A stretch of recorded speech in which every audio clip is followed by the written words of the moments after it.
Don't trust your eyes uncritically. People only see what they want to, so don't be your own fool.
Right now.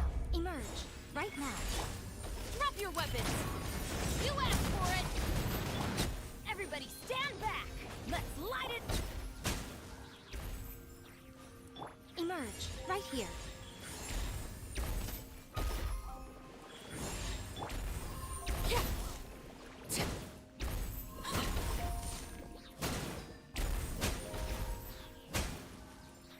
Transfixed!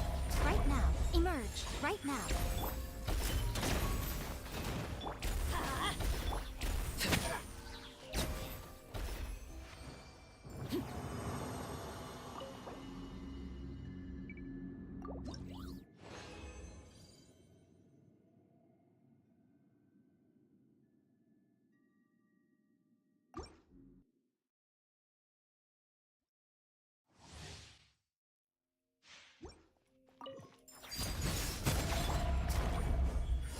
Right here. Stand down! Stop right there! Hands where I can see 'em! Let's light it up! Teamwork is dreamwork! Emerge. Right here. Emerge. Adventures!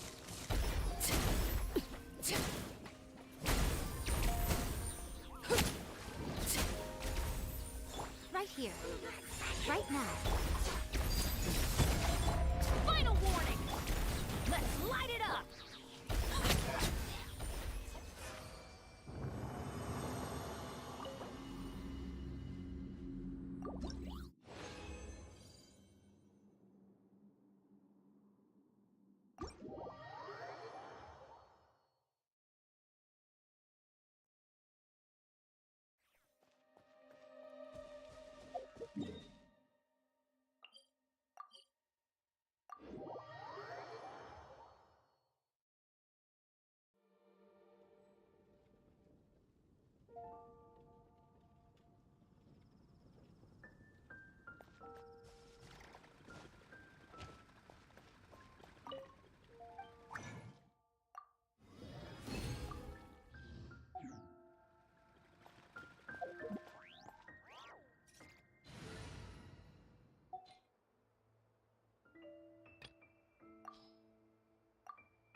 Ad Astra.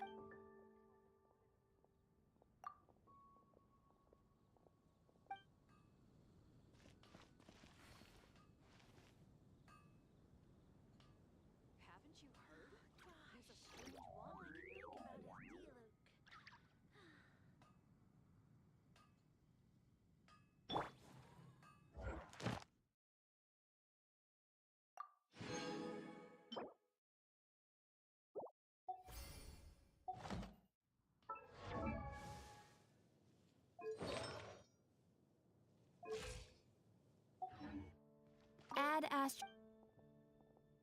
Thank you for completing. Ad Astra.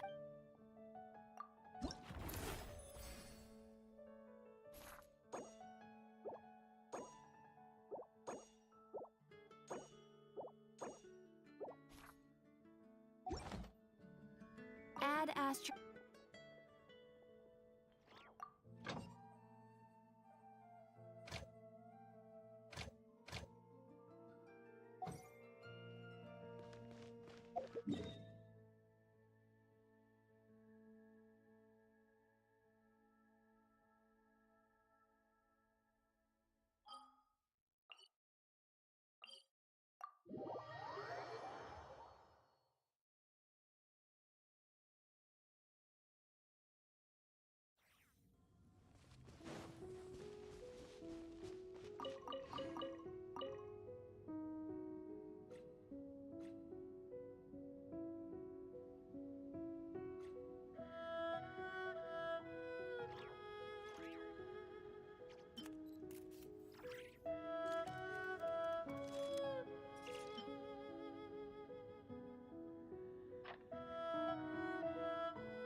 This realm is...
If you ever have any...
Don't trust your eyes uncritically.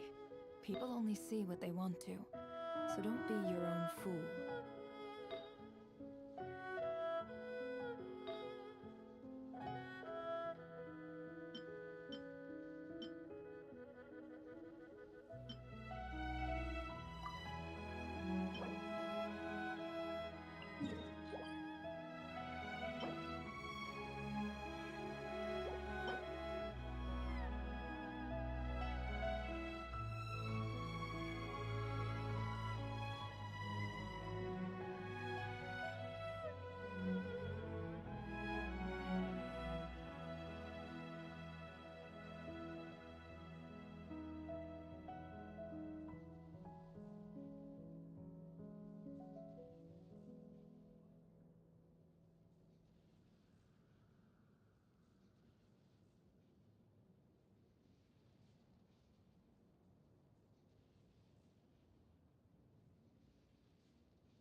Emotions are like a raging torrent that surges through the mind. More often than not, if you try to hold them back, you'll be swept away by their unstoppable force. And if you try to ignore them entirely, you'll end up tearing yourself to pieces.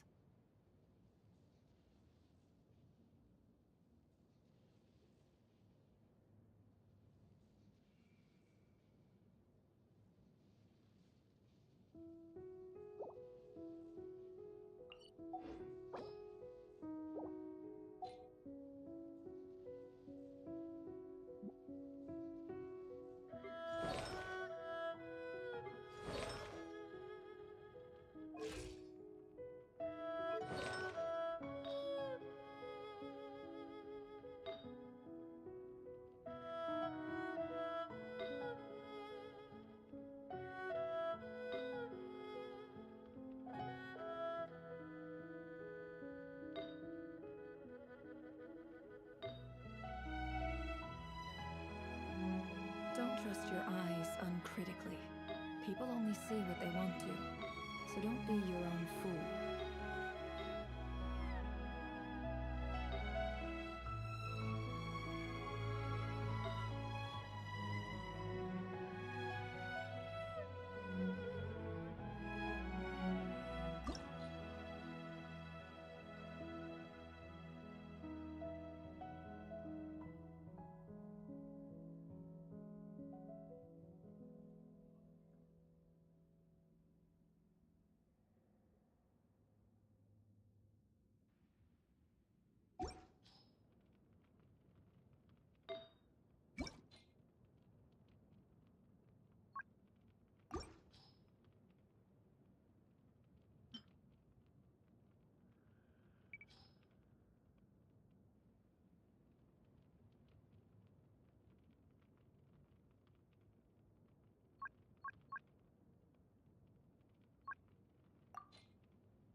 Emotions are like a raging torrent that surges through the mind.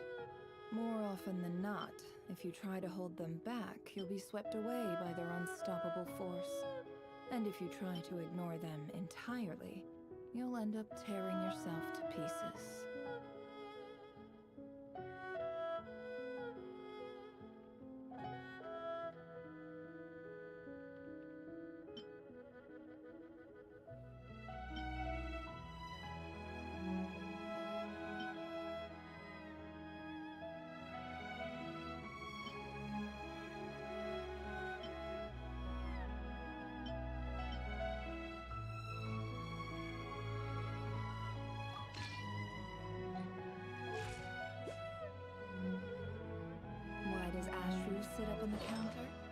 welcome our clients, of course. A kitty's gotta earn his kibble somehow.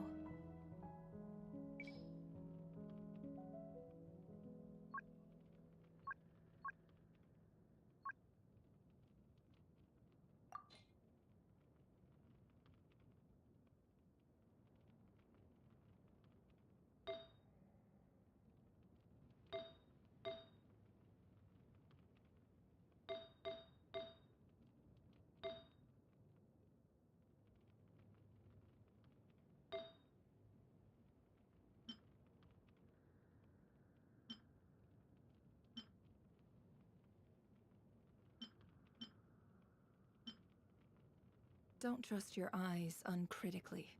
People only see what they want to, so don't be your own fool.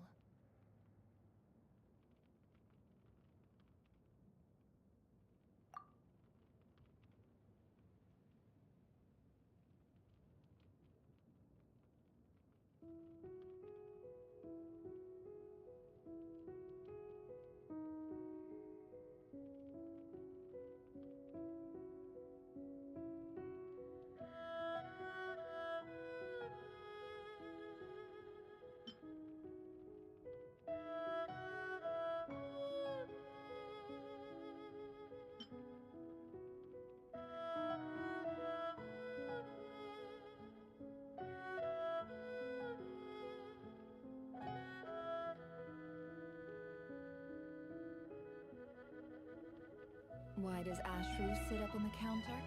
To welcome our clients, of course. A kitty's gotta earn his kibble somehow.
Emotions are like a raging torrent that surges through the mind.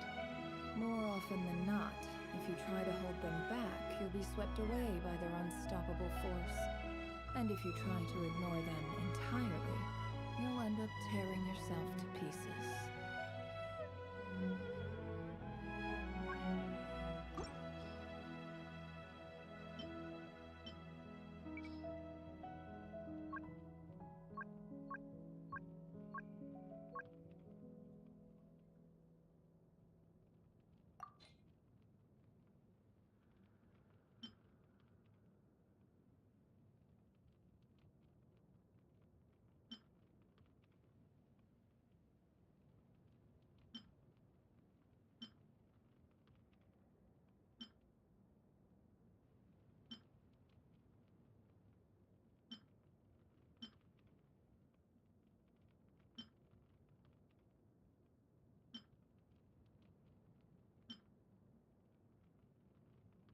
Why does Ashru sit up on the counter? To welcome our clients, of course. A kitty's gotta earn his kibble somehow.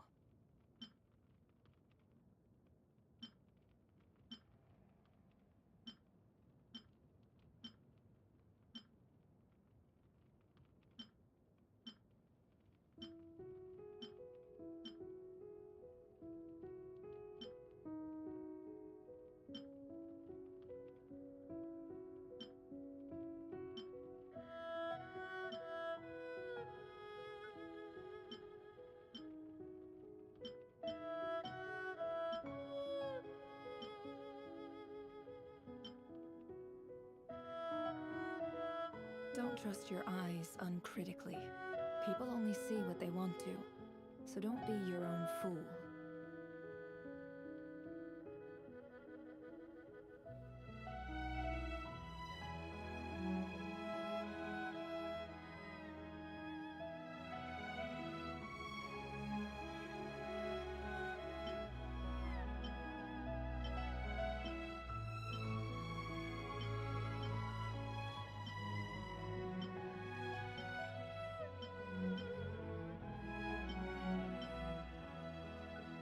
Emotions are like a raging torrent that surges through the mind. More often than not, if you try to hold them back, you'll be swept away by their unstoppable force. And if you try to ignore them entirely, you'll end up tearing yourself to pieces.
Don't trust your eyes uncritically. People only see what they want to, so don't be your own fool.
Rise with the sun! The shadow of the past, mine to command! Skyward! Got him! Target acquired.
Locked on.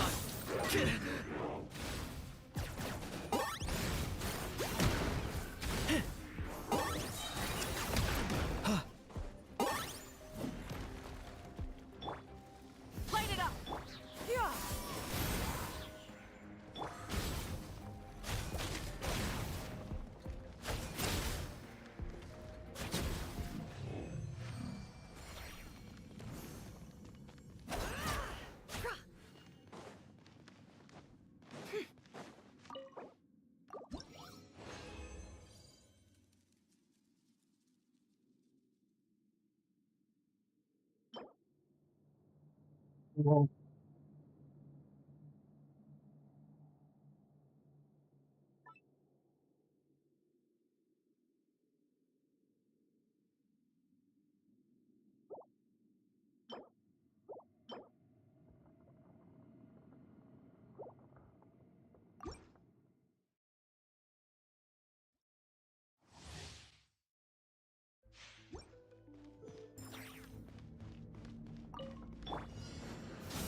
I got him cornered. That was unexpected.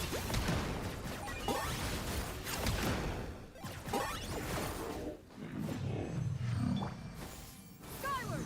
Scatter!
Burn it down!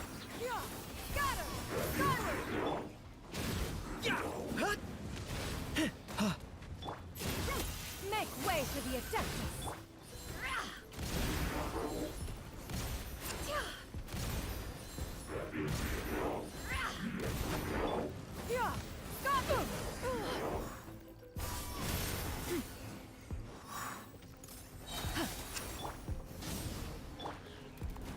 No more lies.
shadows converge! Light of the blazing sun!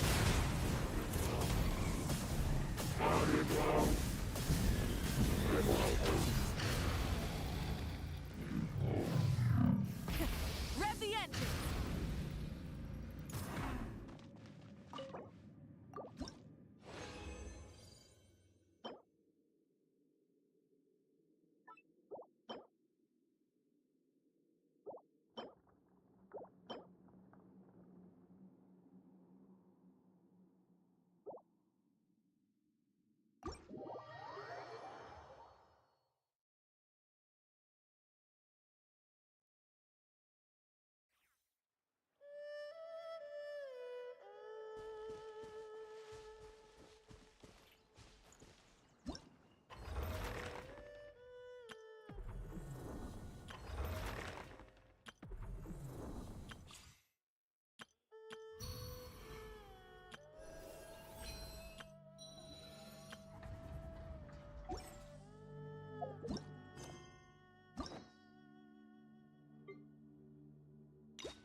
I've taken a look at your proposal.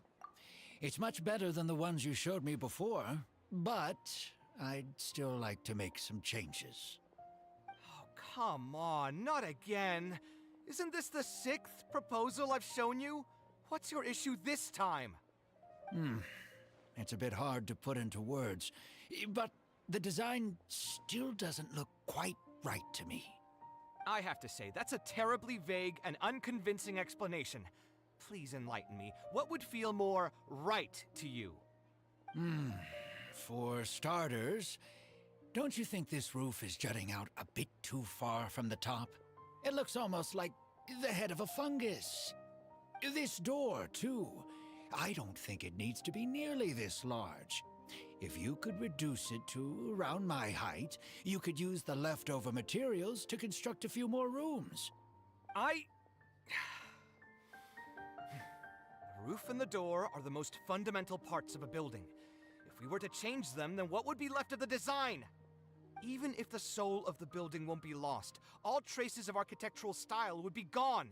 Anyone with the slightest inkling of architectural knowledge would know to leave them alone. Oh, I understand the principles of what you are saying, of course, but the truth remains that I'm still a bit unhappy with the design as is. Is there anything else that you can do? Oh, actually, I just got an idea. Can we get rid of all the extraneous sections on the roof, so the whole design will just be one vertical structure, similar to that of a tree trunk? What?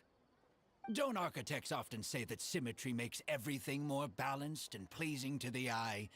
This way, the proportions will be completely balanced.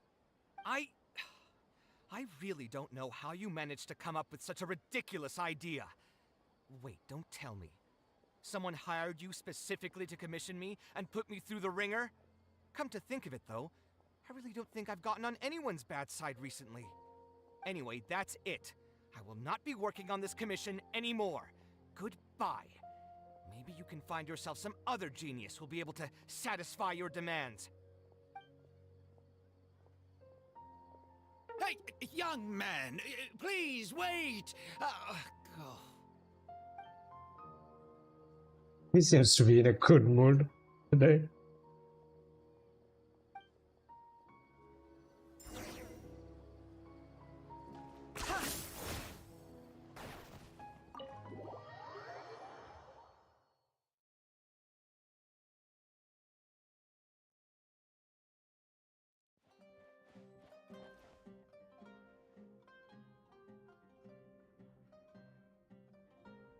Taking this commission was truly the worst decision ever. Hmm? Oh, hey. I wasn't expecting to run into you here. Actually, while we're on that, what are you doing here at the tavern?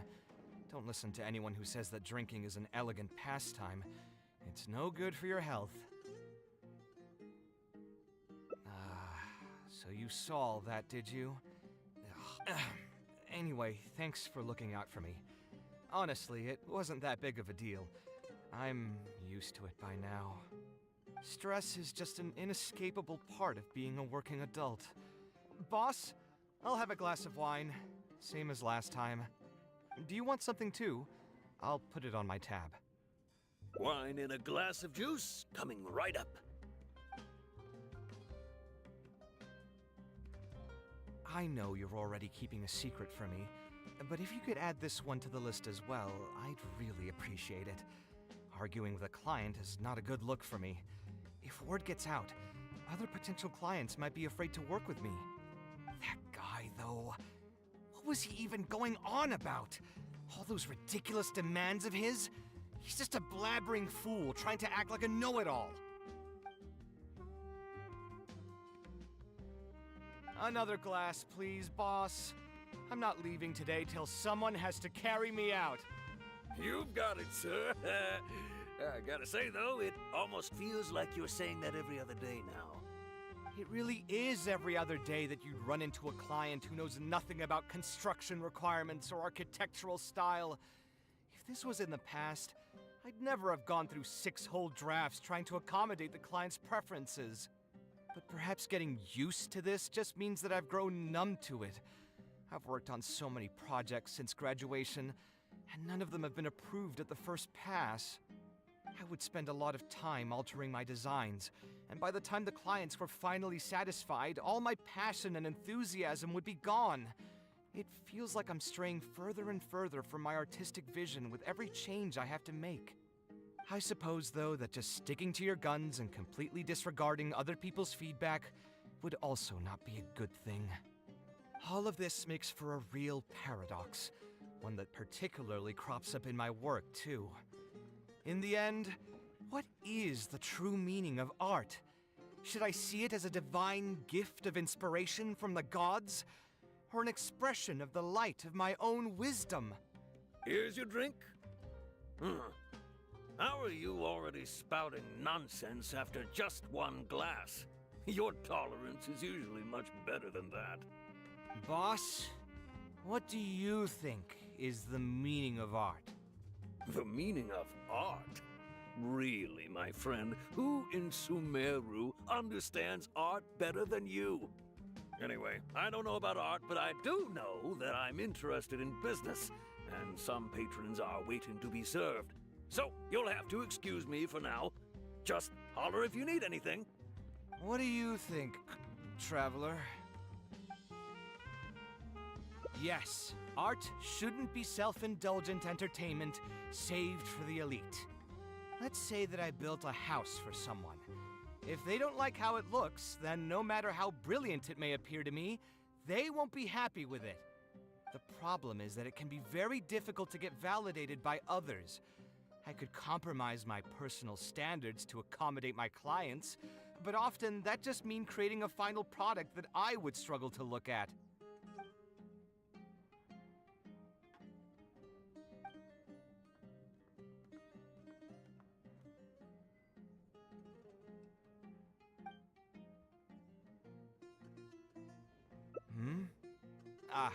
Thanks for offering, but you've seen how he is. He's not going to listen to anything I say. He understands nothing about my design, and all the suggestions he made were as if he just wanted to mock me. Okay, it is possible that I was just jaded by my frustration. Well, given I'm already on my 6th draft, I can probably push Sixth myself to make a draft. 7th. Let's go have another talk with him. My I god. know where we'd be able to find the guy. There's no time to waste. The wine can wait until another time. I'll go take care of the bill.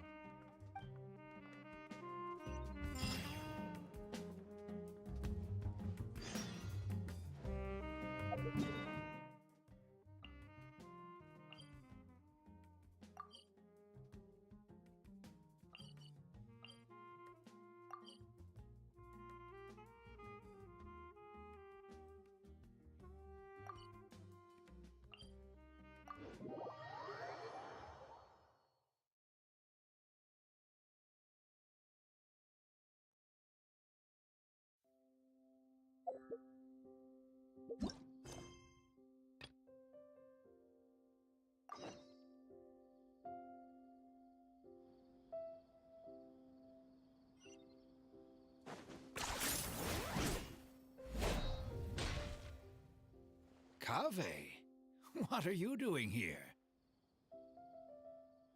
I've changed my mind. I was overreacting earlier. Can we try discussing the project some more? My apologies as well. Now that I think about it, some of my requests were indeed a bit unreasonable. If I choose you to create the design for my project, I should have a bit more faith in your vision. Thank you for understanding. Mutual trust is the basis for good communication. Now that we've got that out of the way, I think we can have a more productive conversation. To be perfectly honest, your commission request has been the most peculiar one I've ever received. Even now, I still know nothing about the building's intended purpose. All I know is that you want to build something in the desert for public use. I am aware that overly specific requests will restrain the architect's artistic freedom. However, knowing nothing about the intended purpose of the building also means I have no idea if I'm on the right track. I've produced several draft proposals for you to choose from, and you've rejected every single one. If we don't get on the same page, it could be a decade before we can finally break ground on this project. Yes, I've given this some thought already. I think we can go with the general direction of the latest proposal that you just showed me. It's just... Just what? Putting the building design aside, can we get some less expensive materials for the floor tiles? Yeah, I know someone in the business, and the red bricks he sells can go for pretty cheap. The timber here as well. We should be able to find some substitutes. Please give me a moment. My head's starting to hurt again. Just please hold on for a second. So, let me get this straight. You want to reduce the cost of the project, right? But if we implement your suggestions, then I'm afraid we have to scrap the entire design. Architectural design cannot be neatly split into discrete parts. Any change to one part of the design will affect the quality of the whole thing. I decided to utilize high-end timber for this section because the weight-bearing structure requires the supporting materials to be durable and strong.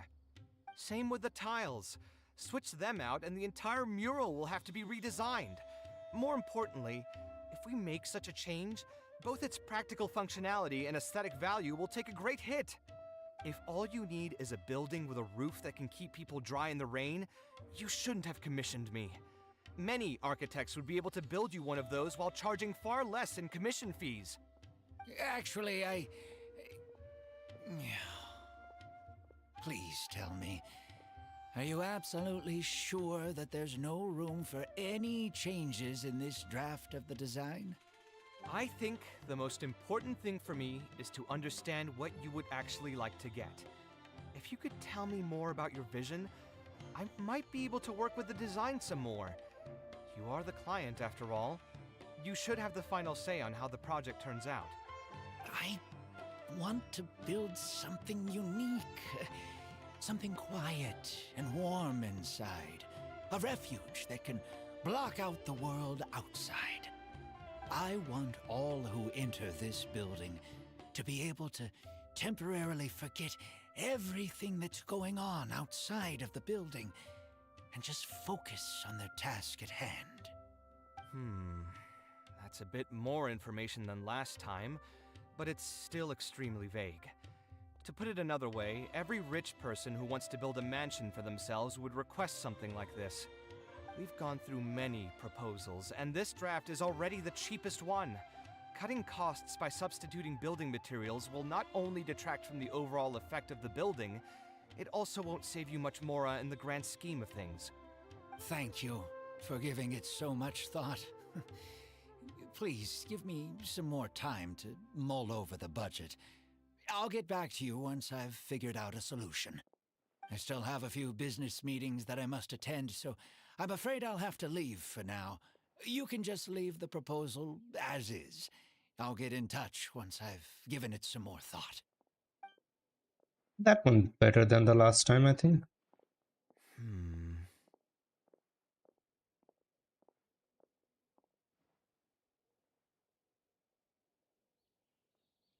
I also have a similar feeling. Is that really okay? I mean, what he does now is none of our business. He does seem really suspicious, though. He dresses like a rich person, but when you talk to him, he hardly sounds the part.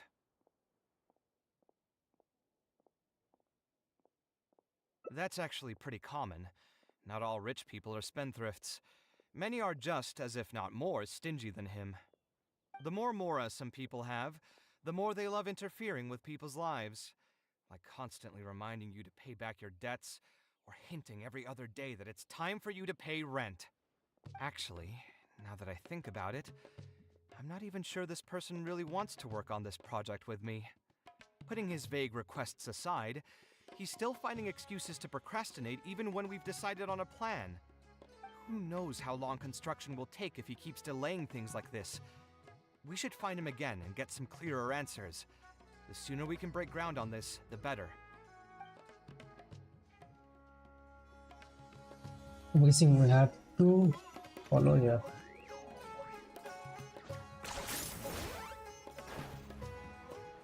Huh? Where did he go? I could have sworn he went this way. But I've Let's keep looking. gone this way, yeah. Points for agility.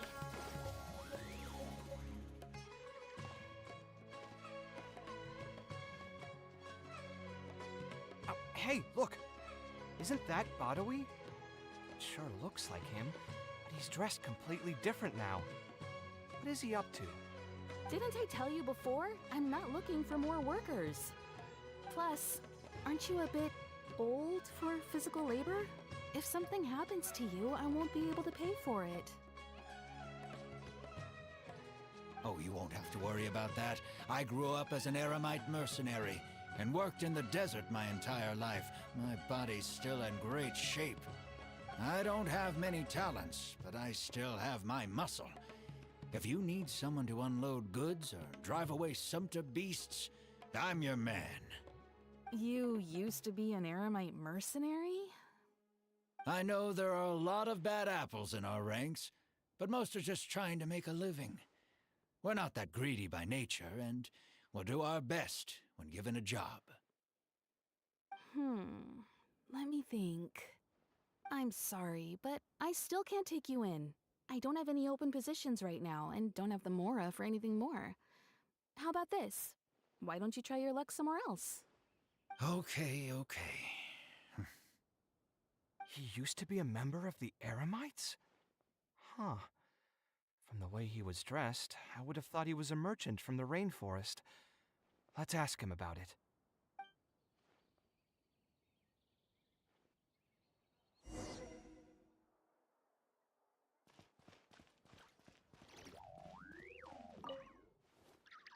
We meet again. Huh? Why are you guys here? What? That's what we wanted to ask you. Who are you? Why did you dress up like a merchant to talk to me about our project? There's no need for us to continue this project if you still want to keep hiding things from us. I don't work with individuals I can't trust.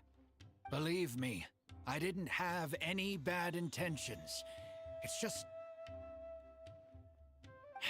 All right, there's no point hiding anything anymore. The building I'm trying to commission you for is not really a personal residence for me, but rather a library for children living in the desert. A library? Funded entirely by yourself? Do you know Shouldn't the this be the cost of responsibility making of a the fucking academia? library?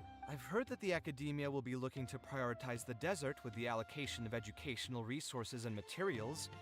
It sent over a large shipment of regular goods just last month. You're right, and I was aware of these happenings as well. I just figured what I want to do is a separate effort from what's already being done by the academia. The desert is too vast. Even if the academia spends a lot of effort trying to disseminate knowledge in those parts, it might still take decades, if not centuries, to reduce the educational gap that already exists between the two regions. And what's more, I don't know if the academia would ever reverse its stance in the future. All I know is that as a desert dweller, we should not wait passively for good things to happen to us. If we only did that, we'd never be able to stand up and hold our heads high. I don't have much longer left on this world, so I just want to use whatever time I have to contribute something to my homeland. I didn't want you to know that I came from the desert. I've lived in the desert my entire life, and there wasn't anyone here that I could trust. I figured I needed as much safety as I could get. To the point that you even disguised your identity? That's certainly taking playing it safe to the next level. Hold on. Don't tell me you've also been scammed before. When I first came to Sumeru's city, I brought a lot of Mora, hoping to find an architect that I could He work got with. scammed. Someone agreed to take on the project, and even took Hermione some got of Mora scammed. from me, but then disappeared without a trace. After that, I heard that there are a lot of untrustworthy people in this business. Some would run as soon as they've been paid, while others would deliberately use expensive materials and take a cut of the construction funding. I spent a while collecting information in the city, and eventually learned that you're the most famous architect in all of Sumeru. I figured that you wouldn't need to make Mora by scamming people, so I decided to reach out to you. By the way, how did you know I was scammed? I don't think I've ever mentioned that to anybody. Just a hunch. A while ago, I accepted an offer to work on a project in the desert, and was also scammed out of a large sum of Mora. I ran into someone who was living in a pretty run-down house. I noticed a load-bearing wall on the verge of collapse, and suggested that I build a new house for him. He said that he had no way to pay for it, so I loaned him some of my own Mora, and told him to get some stone and timber from the local vendors. Soon after that, I found out that he had gone gambling with all the money, and lost everything, down to the last coin. And after that, he even borrowed Mora from me twice more, using a different excuse each time. I didn't even suspect That's him of any kinda on you, wrongdoing bro. until he hired a group of mercenaries and tried to ambush me in his own house. After the second time, According to that's on him, you. Even I after the looked like an first time, easy I'd say target that's on because I you. was an academia scholar who didn't have any family or friends in the desert. What kind of person would just look at someone else and think, this guy looks like an easy target? Those kinds of things do happen every once in a while, yes. Folks like him are the exact reason why us desert dwellers' reputation has gone down the drain. I must apologize to you on their behalf. It's all right. You were also scammed by someone from Kasharwar after all. I should apologize to you on their behalf. Ultimately, neither of our experiences had anything to do with the desert or the rainforest. People who are new to an area are always easy targets for criminals. Yeah, you'll find both good and bad people everywhere. I can't understand the logic of those who like to take advantage of others, but I have to accept their existence as a fact of life. Anyway, I digress. Let's return to the topic at hand. Did you keep rejecting my designs because you thought I was deliberately using expensive materials to take a cut as a middleman? That's what I was afraid of initially, yes. I eventually understood that you weren't out to cheat me. But unfortunately, I still don't have nearly enough Mora to pay for the design you proposed. I've done the Imagine if math Kaveh and gets know that scammed we again. should be able to make it if we If cut some Kaveh corners. offers to However, do after the our building for conversations, free, since I it's a can see that children's you're library, passionate about your it turns design. out this guy And I'm scammed quite fond Kaveh of the again. proposal as well. That would be So, so funny. I decided to try and see if I can afford your proposal as is. I've been looking for work every day, and in another month, I should be able to cobble together enough Mora to meet the budget. By cobble together, you mean you're going to spend your entire life savings on this project? But then, what will you do if something unexpected comes up, and you find yourself stuck with no emergency fund? To be honest, I haven't really thought about that. I mean, when you've No lived to be wonder my you get age and scammed, something bro. happens, No you wonder can't you really got call it scammed. unexpected anymore. All I want is to build this library before I leave this world, so that the children of the future would have some books to read, and the desert dwellers would be able to learn their letters and pick up some practical knowledge. A while ago, I heard that the academia had decided to recruit a number of exceptional children from the desert. Of course, this is welcomed news. But as someone who spent their entire life in the desert, I still have a few concerns. I know the desert life, and can predict what the problems will be. Many children from the desert have had neither the interest nor the proper environment to learn. So even if the academia would take them in, once they enter the halls, they might find themselves surrounded by other children who look and act very differently from them. And as a result, they might become socially isolated. Yes, I can imagine that. My father passed away at an early age. Even though I had a good number of friends during my years at the academia, for some time I still sensed many critical looks in my direction. I'm sure a child coming all the way from the desert will have an even harder time. But let's bring this back to the building itself. I think you said that you want this building to be quiet and warm, with its doors serving as a solid barrier to block out the sound and fury outside, and allow one to focus on the book in their hands. Building it according to the current plan will be quite costly. Even if I don't charge you any commission fees, I don't think we'd be able to keep it under your budget. Any ideas on what we can do? A slightly different style. Give me a minute. Most architects would probably prioritize cutting costs and removing extra features in this situation. Indeed, converting the building into a simple bungalow would solve most of our problems. However, I do not think this would be the best solution. While it's true that the aesthetic value of a building is often viewed as an afterthought, neglecting it has some long-term negative consequences. It is especially undesirable in this situation, as the library will serve a high number of children, many of whom would have never been exposed to structures that may be considered elegant or beautiful. To completely give up on the more aesthetic design would mean stripping the children of an opportunity to appreciate the beauty of architecture. I share Badawi's sentiments in wanting to preserve a more complex design. However, if we can reduce the ornate aspects of the design while maintaining its fundamental elegance, which is to say we won't touch the arches and stone pillars but make changes elsewhere, this is definitely a first.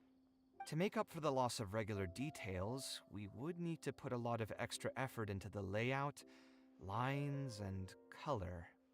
I see. Would that really be okay? It just increases the difficulty of the design. You should feel lucky that out of all the architects in the city, you chose to approach me.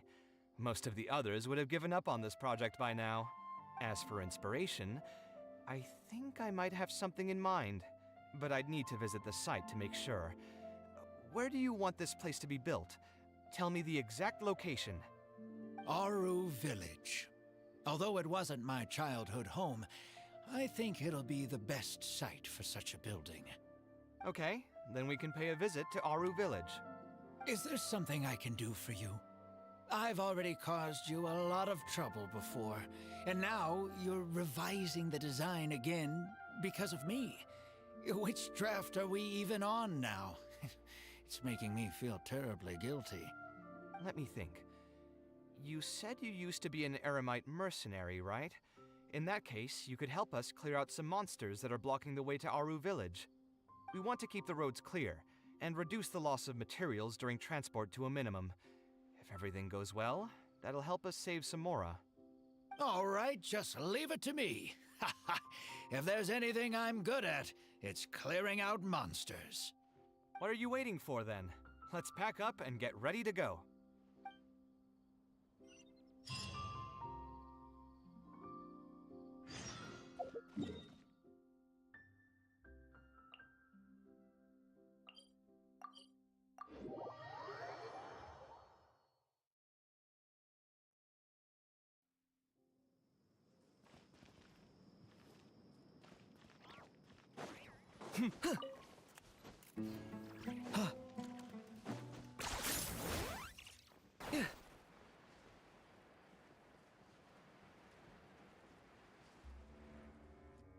Most materials going from Caravan Rebat to Aru Village would pass through here. There are a lot of monsters out here today. If you find it hard to keep up, just let us know. Oh, don't worry about me. This is nothing. I'll be careful, though, and you should do the same.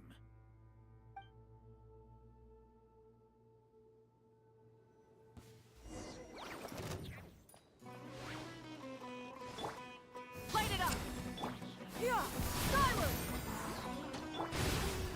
Come at me! Ha! Ha!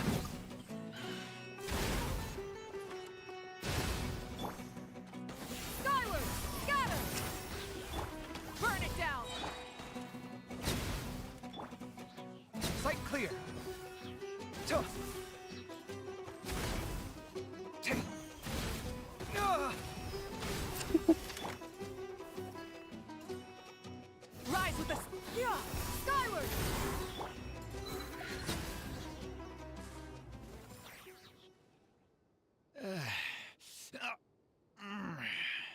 I'm fine. I've spent my entire life fighting these kinds of monsters in the desert, after all. They won't get the best of me. But it's one thing to fight against monsters, and another to fight against an old injury. It's something I picked up when I was young. There were many fights between mercenary brigades back then, and one day someone stabbed me in the back. I didn't think much of it back then, but with age, it's caught up to me.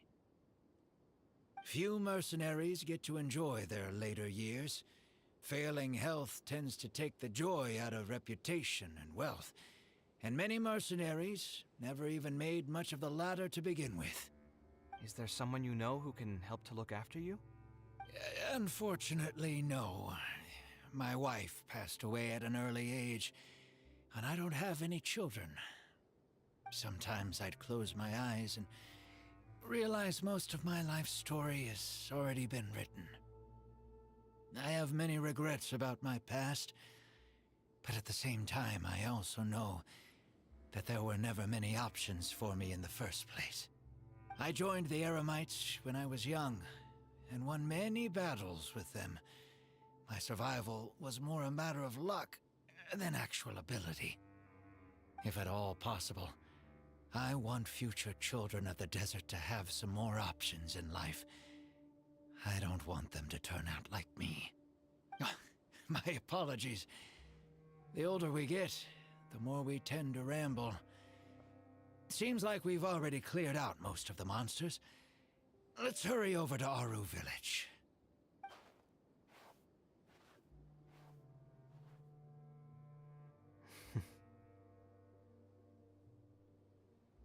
I think it's really admirable of him to spend his whole life's savings on people he's never met. Maybe he's doing this out of natural kindness. A kindness that hasn't been eroded away by the struggles of his life. Perhaps. To clarify, though, I don't think I'm quite the same. Some people call me an idealist. I do have some sentiments of that general persuasion, such as wanting everyone to be able to lead a happy life. But my situation is more complex than that. In the beginning, what drove me to harbor those thoughts was less idealism and more a desire to make up for a sense of guilt. When I was young, I impulsively encouraged my father to take part in the first Inter-Darshan Championship, hosted by the Academia. He set off confidently hoping to win something for me, but failed to clinch the title.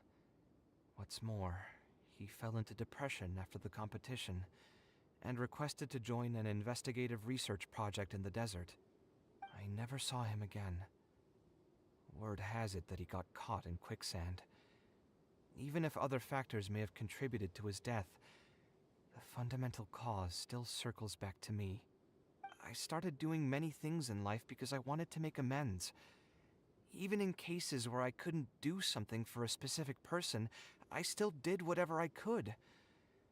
I think I just wanted to make myself feel a little better. At this point, even I don't know.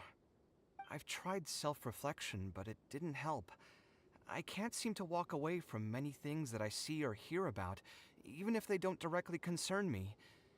and I can't quite pinpoint the source of it. Maybe it's just like what those Vahumana scholars often say. It's hard for people to truly understand themselves. I could be doing things out of endless guilt, or I could be doing them out of a strong sense of empathy. It could even just be a matter of conceit. The potential motivations could number in the dozens, but the actions they result in are the same. Anyway, I suppose I don't really mind being called an idealist. They also use that term to describe my father. It seemed to carry fewer connotations back when he was around. I've known Al-Haytham for many years now, and discussed my ideology with him for nearly as long. Maybe argued is a better word for it. He told me a long time ago that no matter how strong of a swimmer you may be, you'll still get dragged under by the others who are drowning once you run out of stamina. He believes this is the fate that awaits all idealists.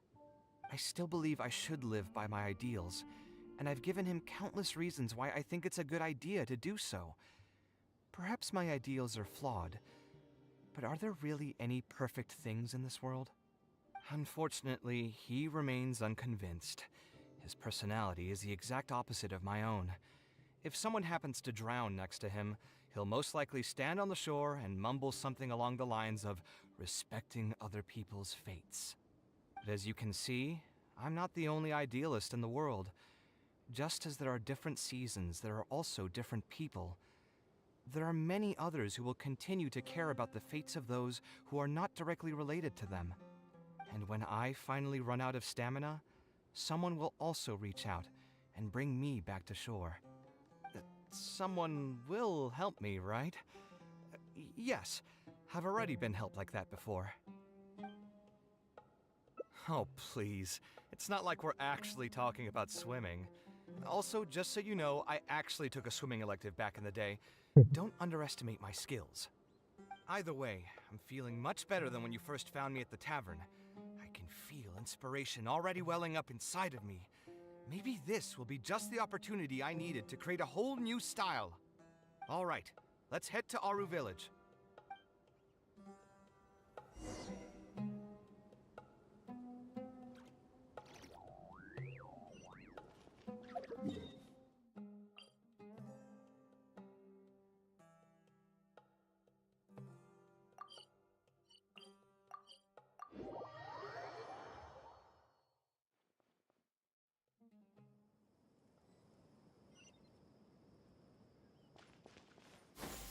Skyward! Gather!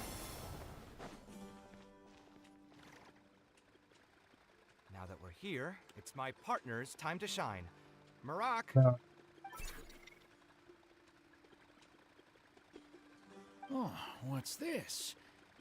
My toolbox. I built it using an ancient mechanical core. It's not too smart, but it's super useful and can help me with a variety of tasks. I'll take Marak and find a suitable location for the building. Once that is done, I'll get to work on a few designs. Traveler? Ah, you know each other? Hello. I suppose you must be Kaveh from Kasharawar. I have heard of you before. My name is Sitaria, and I'm currently the person in charge of promoting educational assistance programs here in the desert. Educational assistance programs. Then you must be familiar with the local conditions here. I can't say I'm too familiar just yet, but if you have any questions, I'll try my best to answer them. I've been commissioned by Mr. Badawi to build a library in the desert. We've settled on the general design direction, but we are trying to finalize some details based on the conditions around the intended location. A library? Do you intend to open it to the public for free? That's right. I want to make You sure could the always pay children me in will have Primogems. books to read. That's fantastic! I'm sure the children will be thrilled. Right now, we don't have access to many paper books or a quiet place to read. Truth be told, this very thing has been keeping me up at night. Let me get straight to my questions then. Can you estimate the number of children around here who'd be interested in reading? Besides the usual noise of village pedestrians, are there any other sources of noise in the village? Oh, and have any landslides occurred here recently? And also, where are the spots around the village that have been most affected by wind and erosion?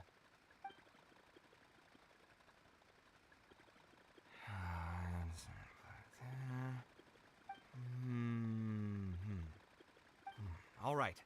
That should be everything. Badawi, let's go over the budget again. We'll keep the building structure the same, but make the place a little bigger, so it'll be able to hold more people and get better natural light.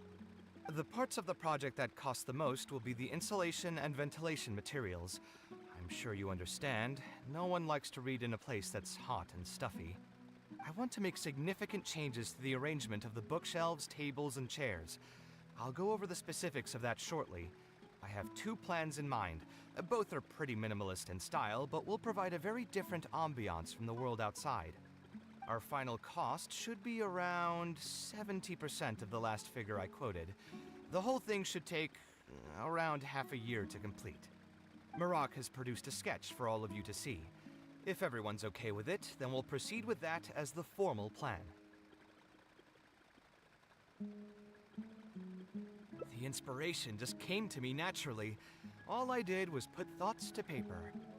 I must give you credit, though. If it weren't for your advice and suggestions, I probably wouldn't have landed on this new style so quickly. According to the traditions of my I didn't profession, do I should probably anything. name this style after you. Let's call it the Again. Traveler I style. did not do a single In the thing. meantime, let's look forward to the day when this building is completed and can finally open its doors.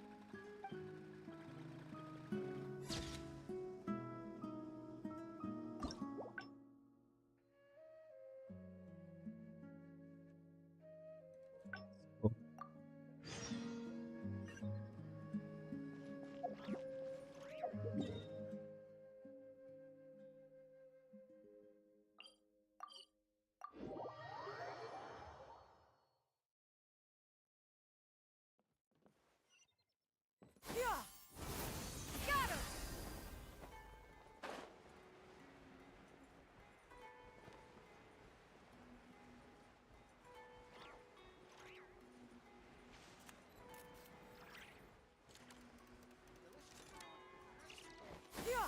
Skyward! Got him! We meet again. Huh? Why are you guys here? Sponsor the project? You mean convince wealthy merchants to join our cause and pool their money together to build the library? Yeah, scam the Does wealthy make guy. sense. A library is a big project, and it's going to be hard to fund it with just a single person's mora. What do you think? If we can find others to sponsor the project, we could potentially increase the size of the building 2- or 3-fold. It's all fine with me, but where do you think we'll be able to find these sponsors? Well, you're right. If I really think about it, I'm not too familiar with many big-name merchants.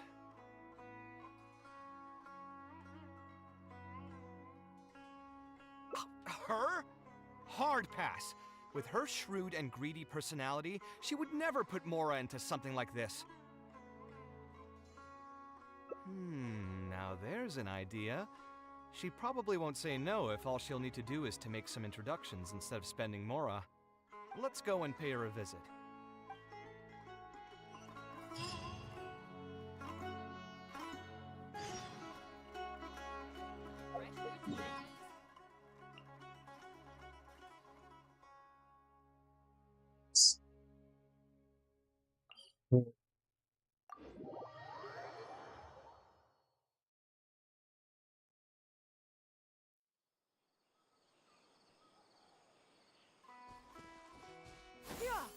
Skyward! Got him!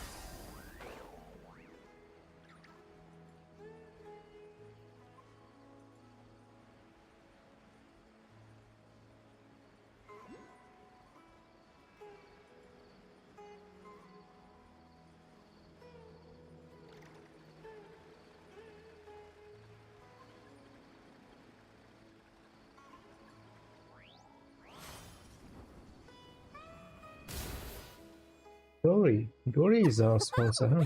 Now here are some unexpected guests. What brings you to the Palace of Alcazar? I guess, yeah, Dory would When I agree. saw Kaveh, I almost thought it must be that time of month again. Sadly for me, I must wait a few more days before I can collect my shiny Mora. Hey, can't you think of something else for a change? You are literally living in an objet d'art, and yet your mind is still fixated on nothing but Mora? What is the point of wealth, anyway? Is your happiness entirely dependent on your hoard of cold, emotionless Mora? That's exactly right. Mora is extremely valuable, you see. If you don't keep your mind on it, your Mora may just find its way to somebody else's pockets. If you ask me, this place is still way too empty. Just give me some time and I'll fill it to the brim with lots and lots of Mora. You're hopeless. Oh, so you have an actual reason to visit me? Alright, let's hear it. Merchants? Why? Is there some kind of business opportunity? Oh, I see. So you're just looking for someone to help you fit the bill. I knew you wouldn't be interested in something like this. Still, you wouldn't refuse just making some introductions for us, would you? Sure, I can connect you with some folks, but with every service comes a fee, you know. A fee? You mean just for introductions? Of course! Making introductions means using my connections and putting my reputation on the line. Why wouldn't I charge a fee for something so important?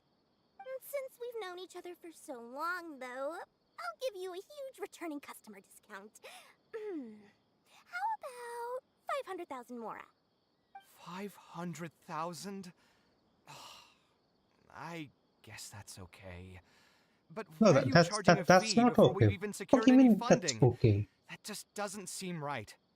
Besides, by helping us out, you'd be doing a great service to the public.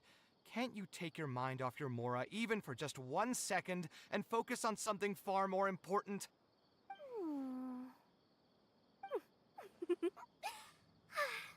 Very well. Since you're so passionate about this project, I'll help you out and waive the introduction fees. 3 of my business partners came by earlier today to discuss some things with me, and they still haven't left yet. I'll arrange a meeting for you, and just so we're clear, it'll be up to you to present your project and discuss any deals. Thank you so much. You can wait here. I'll bring them over to you. One of them will be Al-Haytham, right? Oh, they're just nobody. I thought one of them will be a Dory character. gave us a brief introduction about the two of you. You are Just random. Kaveh, the renowned architect, Pieces. and you are the traveler. Practically all of Teyvat has heard of you by now. To be frank, I don't feel like there's an obvious business opportunity here, but since Dory took the time to introduce you, we can spend some time to have a conversation. So, let's hear your idea. All right, here's the situation. I've been commissioned to build a library in the desert, with the intended goal of allowing the desert dwellers to have more access to reading materials. So it's a public welfare project. Correct. Pixel Princess, thank you for the follow, Pixel Princess. Then the Welcome commission to the fees will stream. likely be very low. You should be careful. Yo, I'm not hello. too concerned about how Pixel. much I'll get for the commission fees, Welcome to the actually. stream. I'm fine with doing it for free. I just want to get this project rolling as soon as possible. We're just a little short on funding. So what? You can't possibly expect that we just cover the shortfall for you. Besides, what does a library in the desert Yeah, have to do they're with not gonna do us? anything. If you want to build it yourself with your own Mora. Seems I simple thought enough to Dory me. would help because Dory was Hey, saving a there's lot of no money need to be because so harsh. They are Dory's to associates reimburse after that all. Mora into the society to build Can something. you tell us for something Sumeru. more about what Which we can country are you gain from? I'm from India, sponsoring Pixel. this project? So we'd mostly be doing it for reputation and exposure? There is some value to that. It could make doing business in the desert a bit easier. Well, just speaking for myself, I've got nothing in the desert. I also have a concern. It feels like there's not much to profit from in the short term. But in the long term, the reputation gain also doesn't sound like it'd offset the cost of the sponsorship. Then how about this? I don't know about that. I think What the if, instead of reputation gain building could be a single lot library, more in the we long commit term. to an entire complex of buildings dedicated to culture and education? Wouldn't that just cost more. You could have your Yes, name but attached in to the that building, like the case... sponsor, whoever Mr. sponsors Cave, please tell us what gets you to have in name the mind. building to their name. That would. I'll just give an example. If we were to build a library and a school near Aru Village, then the desert dwellers would gradually begin to migrate towards the area. A whole suite of buildings will be able to host more traffic, and thus drive the economic development of the entire area.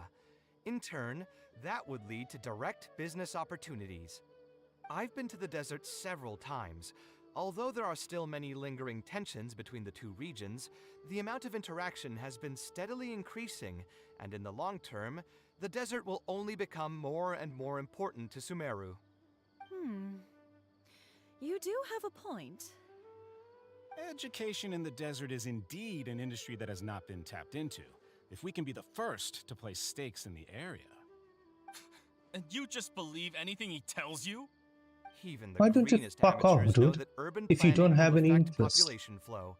If you don't believe me, you can ask anyone on the street to confirm it to you. You...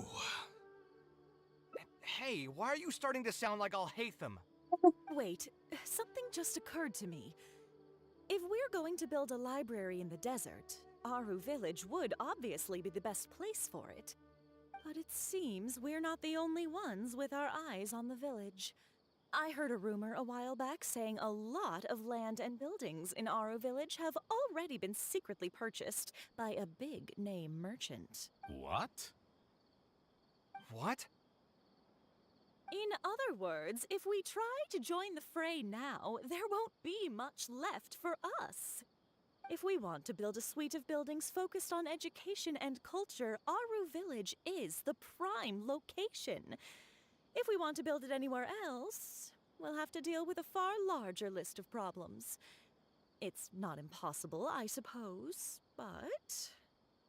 Then there's no hurry. We can wait for Aru Village to develop more first and get into the market for expansion to other areas. But if you were to do that... Is there nothing else to discuss? Great timing! I pretty much heard all I want to hear. If there are no other urgent matters, I'll be on my way. I'll Be off on as your well. fucking If you have way. any new ideas, please feel free Dumb to reach out. motherfucker. It seems like the others are not interested in funding this, so no point in me doing this on my own. This is literally Genshin revisit this another Shark time. Tank. Hey, guys, wait! This was basically Genshin's Well, Shark what can Tank. I say? I guess it went somewhat as expected. They are Dory's friends, after all. As soon as they heard that there's not much more in this for them, they lost all interest. Yeah, it's just another day doing business with people. It's But just I can never get business. used to that. Those people never think of anyone other than themselves. Looks like we'll have to figure out some other way to get the funding. Let's go. How did the meeting go? Want to talk about it? Skyward!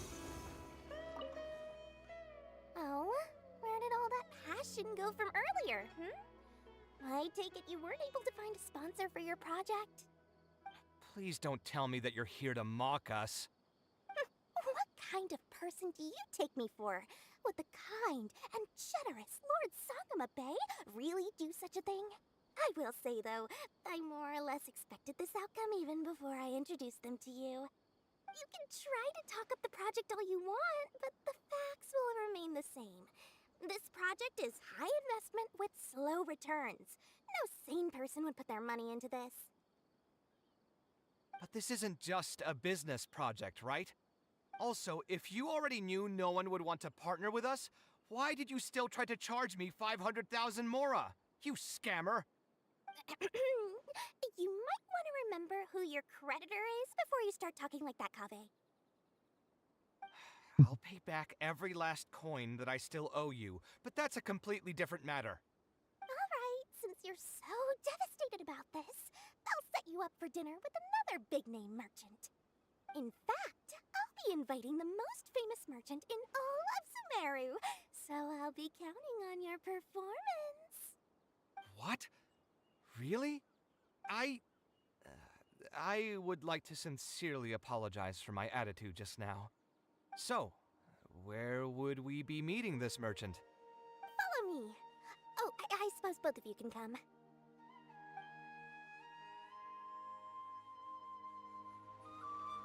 Are you having fun in this game? Yeah, Pixel, I've been playing this game since the launch of this game, so yeah. Not always, but this quest is better than the other ones.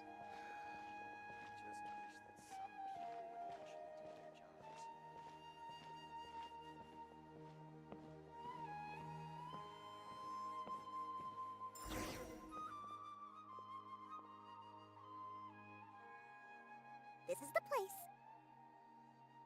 You said you're going to introduce us to the most famous merchant in Sumeru. She was talking Where are about they? herself, You Pavel. still don't get it, huh? The most famous merchant in Sumeru. Huh? So you met yourself all along? Yeah, Then why did you bring us here? Well, talk about I've it, given some obviously. thought, and that complex of education and culture buildings that you mentioned does hold some promise. It'll be a pretty big Mora sink, and I'll have to fund it all on my own, but that's not really a problem for me. Seriously? Where's this generosity coming from so suddenly? Are you trying to scam me again? The reasons are not important. What's important is that I'm willing to help you. However, you know just as well as me that once this project actually breaks ground, it'll start sucking Mora from my pockets like crazy. So, to cut costs... I get it, I get it. I won't charge any commission fees, and I'll take responsibility for the entire project.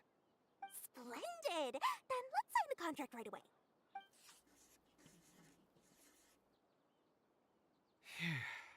This way, the children of the desert will have some books to read. Their lives should improve a bit after this. Of course, there are a few things better than using my knowledge to help other people change their fates. I must thank you as well, Dory. I used to say you only cared about Mora, which might have been some prejudice on my part. No, Sorry for that. that's true. I will also try to pay That's back my also debts true. as soon as possible. She does only care about Now, Mora. let's have a quick discussion. Where would you want the library to be built? That will be the most important building. There's no rush. I'll provide you with a copy of the deed when we get back. You can just use the address on the document to find the lot. Huh? The deed? So hold on a sec. The Yeah, person buying who up. has been buying up everything around Aru Village was you all along? Oh my, did I not tell you about that? Yep, yours truly has been buying up all the land. I must thank you for bringing your ideas to me. Before our conversation, I had no idea what to build on all those lots. So, from my perspective, this has been a great turn of events. I didn't put much in and easily got a lot in return. But what about my commission fees? Huh? Didn't you waive those yourself? He I got was just gonna scammed say again. that to cut costs. We mustn't procrastinate and should start construction as soon as possible. But before I could finish my sentence, you volunteered to waive your commission fees and even promised to take responsibility for the whole project from start to finish. I'm so touched, really. It's obvious that you used every trick in the book to deceive me. You deliberately paused for a long time while talking about the project and kept glancing at me with that menacing look in your eyes. Huh? You really think so? Well, the contract's already been signed, so there's no point in dwelling on the details. You know what? I'll pay for tonight's dinner.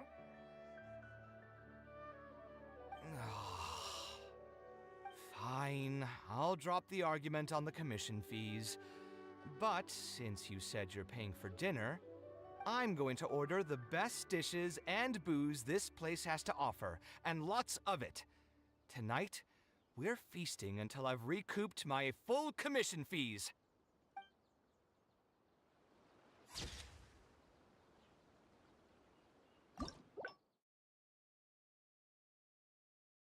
That's the 2M thing. Let's go there.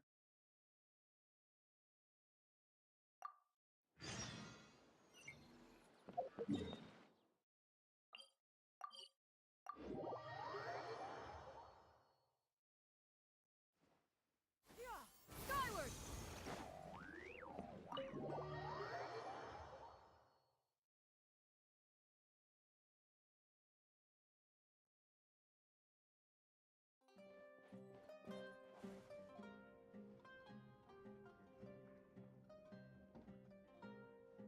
Taking this commission was truly...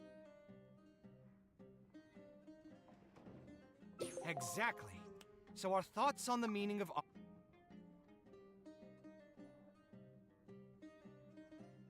Sounds great to me. I don't even want to think about this project anymore. But what should we do? It's probably not a good idea to just drink until I pass out here. Huh? Where did that come from?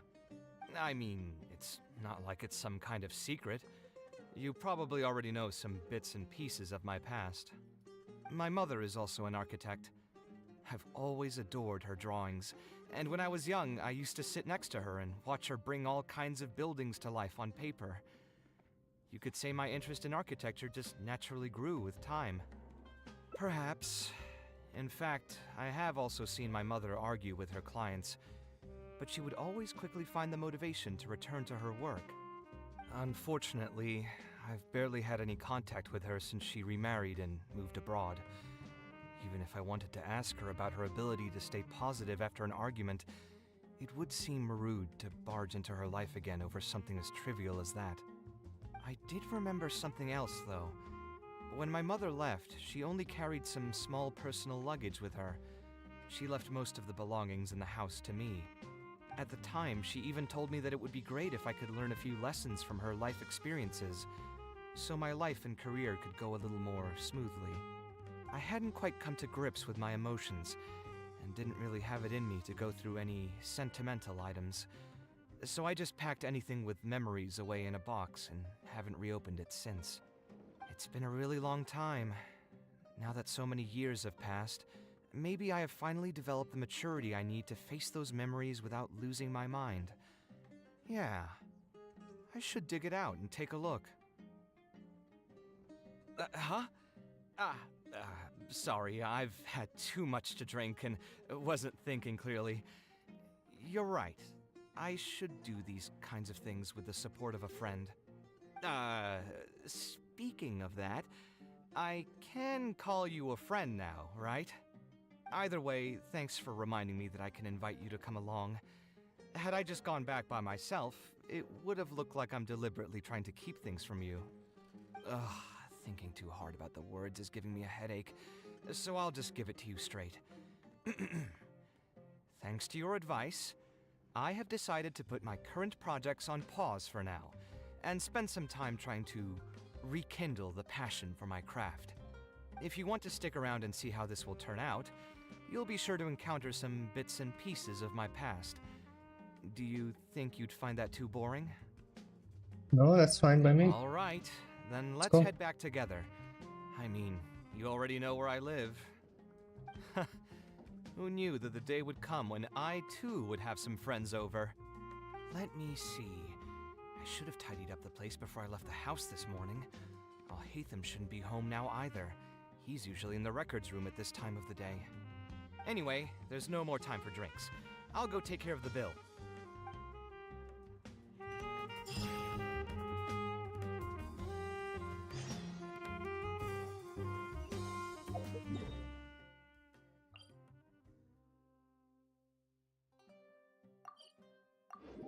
Where is my Discord? I don't really have anything to do with your Discord, Pixel. What am I gonna do with your Discord? You can join the channel Discord if you want.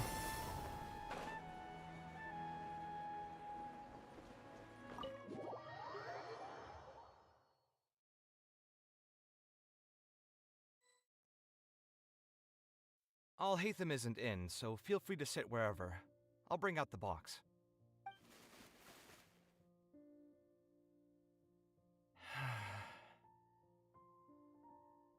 Oh, nothing. I just didn't realize how much time had passed. The box is pretty dusty, which means it's already been a while since I've moved into this place, and many years since my mother moved to Fontaine. I'm happy for her. I hope she'll be able to find happiness there. She raised me all by herself after my father passed away. It definitely wasn't easy for her. Anyway, enough about that. Let's see what I packed into this box. What are all these things? It's a drawing. I think he drew. Maybe I think so because he's an architect. It's probably one of his first drawings. Oh, I remember now. Yeah. This is a drawing I made in Port Ormos. Obviously, I wouldn't call it anything special now, but I was less than 5 years old when I made this drawing. Holy, That's more than 20 years that ago. does not look like 5-year-old You drawing. could say it's pretty good for a child of that age. Yeah. Now that I've said that out loud, I suppose I do have some level of artistic talent, right? Criticism and self-doubt have always been a part of the artistic process. Without criticism, there can be no improvement. It's normal for me to question my abilities from time to time. I admit that I may have spent a little too long questioning myself this time around, but as you know, the heart tends to dwell on whatever it pleases. Anyway, never mind. The more I talk about it, the less confident I feel. Let's see what else we have in the box. Ah, my building blocks! It's been years since I've last seen these. When I was a kid, I used to stack them super high, and could even stabilize the tower to keep it from tumbling over. Oh, and this blueprint. I made it by copying my mother's sketch, and the aspect ratio was horrendous. It's still technically the first blueprint I made myself, though. I was super proud of myself when I finished it, and put it in the same pile as my mother's sketches, hoping she'd notice and compliment me for my good work. Unfortunately, my mother didn't realize that I had put it there. When she had a meeting with a Nicola, client can you the see my next day, chats? she Yeah, I handed can my see your blueprint chats, to him by Pixel. mistake. I replied to The you. client was completely confused by this new blueprint, I replied but to apparently you he felt before. too tongue-tied to question such a famous architect. It was only a few days later that he finally gathered up the courage to pay my mother a visit. He asked, "The door in this blueprint is even taller than the roof. Is this supposed to be part of the design?" My mother took me with her to personally apologize to the client several times. She didn't scold me about it in private, though. Instead, she went over all the steps required to draw a good blueprint, and was very patient throughout the whole process. I still remember it like it was yesterday. Let's see, is there anything else left in this box? Huh. What was this again?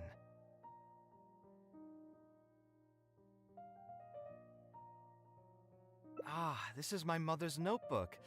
She used to write and sketch in it all the time. When I was a child, I used to be super fascinated by this notebook, and always pestered my mother to let me read it. After asking her a few times, she told me that I could read it as long as I could guess the password. Huh. Wonder why she didn't take this notebook with her. Did she leave it to me on purpose? If only I could. I never managed to guess the password. Hey, it's not a matter of time, it's a matter of inspiration. That's what we need to guess the password. Who knows? Maybe this time something will click in my head, and the answer will just present itself. Let me think. What could it be? I could tell what you were thinking. Don't worry, I tried all the easy guesses a long time ago. I've tried my name, my father's name, my mother's name, my grandparents' names on both sides, and all of our birthdays. I've tried every name and number remotely related to my family. I've even tried stuff like Love You Kave, Take Care, and Yours Truly. I've tried every cheesy phrase and well-wish in the book, but this lock has refused to budge. I wouldn't try that route again. I have a hunch that it won't be that simple. Also, if she really did use something like that, she'd never hear the end of it from the folks over at Haravatat if they ever found out. So we could find someone who was close to my mother and see if they might know anything? I see what you're saying, but who should we talk to for that? My mother was never really the one to be social. My father was the one with more friends, but all those connections were severed when he died. Let me think. Is there still someone at the academia who would know my mother? Ah, actually, there is someone. Professor Zaha Hadi. Huh, you've never really heard of her? She's a famous Kasharwar scholar and leading expert in formal garden design. My mother studied under her as a student many years ago. Professor Zaha Hadid published many works during her career, so I was able to learn a lot by studying her essays. If there's anyone who still remembers my mom, it'd be her. She's older now and is no longer teaching at the academia. But if I remember correctly, she spends most of her time around the Bimarstan area. Let's go take a look. We might run into her if we're lucky.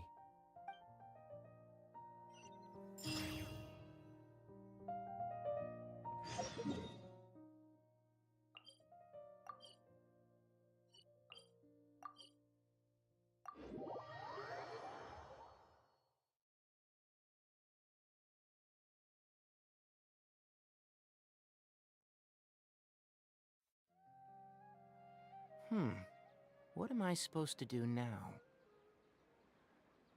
Forget it. I'll just head back. Tainari, what are you doing here? Oh, it's you. Good to finally see you again. I came into the city to buy some experiment reagents, hoping to bring them back with me to Gandharvaville. But as soon as I got here, I noticed someone banging on Cyrus's door. You've all heard of Cyrus, right? He's an ex-sage and Cyno's adoptive father. I was thinking about going over to ask what's happening. That granny over there may appear old and frail, but her vocal cords certainly sound loud and healthy as ever. Granny? Yeah, she's just over there. You can go check out the situation yourselves in a moment.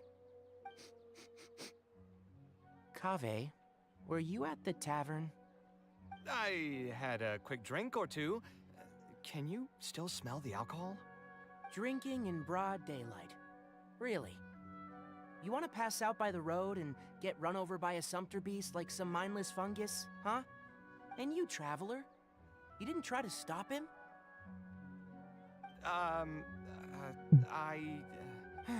You look like a wreck, Kaveh. What happened? Are you feeling down again? You know what? I'm hosting a meal at Pardistii tomorrow evening. Do you want to come? Huh? Oh, I had no idea. Let me think for a moment. I'll come if I can find some time. All right. Then I'll plan on reserving 2 seats for you. I'll be heading back to Gandharvaville for now. I have a feeling that argument over there is going to continue for quite some time.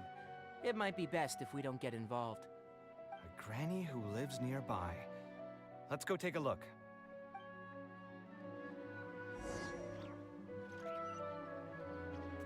Yeah! Skyward! Scatter! Ha! So, plan on keeping yourself locked in there, huh? Fine by me. If you're not going to come out, then I'm not going to leave. My tomato was growing so well, it had all the potential to become the best tomato this year, and you cut it straight from the vine. I already told you I had nothing to do with it. Why would I take a tomato that's still weeks from ripening? You'd have to be awfully green as an investigator to think it was me. You see, the word green here could refer to both the color of the tomato and the fact that your skills could use some. Enough nonsense. Just come out and face me, you coward. You're out of your mind. If I've actually done something wrong, then get a mantra and pull me out by force, why don't ya? Oh, why you? Professor Zaha Hadid? And who are you? Oh, Kaveh. Fancy seeing you here. How long has it been? Come on, get over here and let the professor take a good look at you. Not bad, not bad. You've grown taller again. Professor, what's going on here? It's no big deal, really. A few of us old scholars got bored in our retirement and decided to put together a vegetable growing competition. At the end, whoever loses will have to go up on stage and do a performance for the winners. Which brings us to our current predicament. My tomato was sure to win until a certain someone decided they couldn't bear to lose. Hey, don't try to defame me in front of the kids. If we're airing out each other's dirty laundry now, then why don't we talk about you sneaking into Janat's garden the other night? Ahem! Lucky for you, seeing these youngsters come to pay their respects today has put me in a better mood. I'll let you off the hook. For now. Come on, let's go. We'll take our conversation elsewhere. He doesn't need to be a part of it. Yes, of course.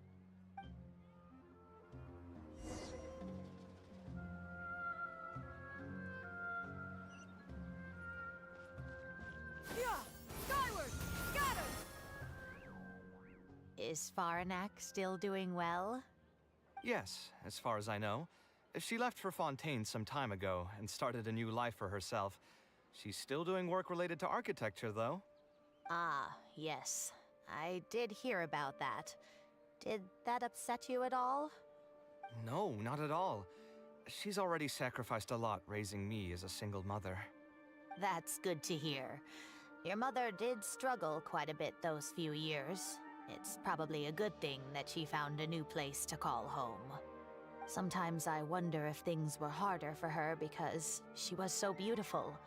People were always drawn to her beauty first, only to realize she had a sensitive and vulnerable heart underneath. She was still quite young when she first joined my class as a student. Beautiful and radiant with her golden hair, yet quiet and single-minded. She seemed like a lass from some aristocratic house who was seeing the outside world for the first time. She had to make a lot of drastic changes in her life to raise you on her own. Even during her time in the academia, she was a thorough perfectionist. If she was unsatisfied with something she had made, she'd insist on redoing it, even if I was perfectly happy with it. She had many admirers, and they'd always fill up the first few rows of seats, hoping they could get closer to her sitting in the first row. If it were any of my other classes, you'd have found nobody sitting in the front. But every time I saw her, she was always in that same rigid pose. She'd have one hand on her forehead with the other clutching her pencil. Her eyebrows would be knitted in a frown as she concentrated on the blueprint in front of her. I'm sure she had many difficult moments in her life. How did she cope with the stress? I'm not too sure. She never talked about such things with me. She rarely opened up to other people, you know. I do remember one time, though, when she got into a heated argument with a friend. She said something I found very memorable. She said, "True art cannot be understood, but as an artist, I wish some people could understand its meaning and value." If you ask me, that's probably the greatest source of pain for geniuses of their craft. It's extremely hard for them to find someone who can truly understand their ideas. So that's how it is. I wonder if the password could be...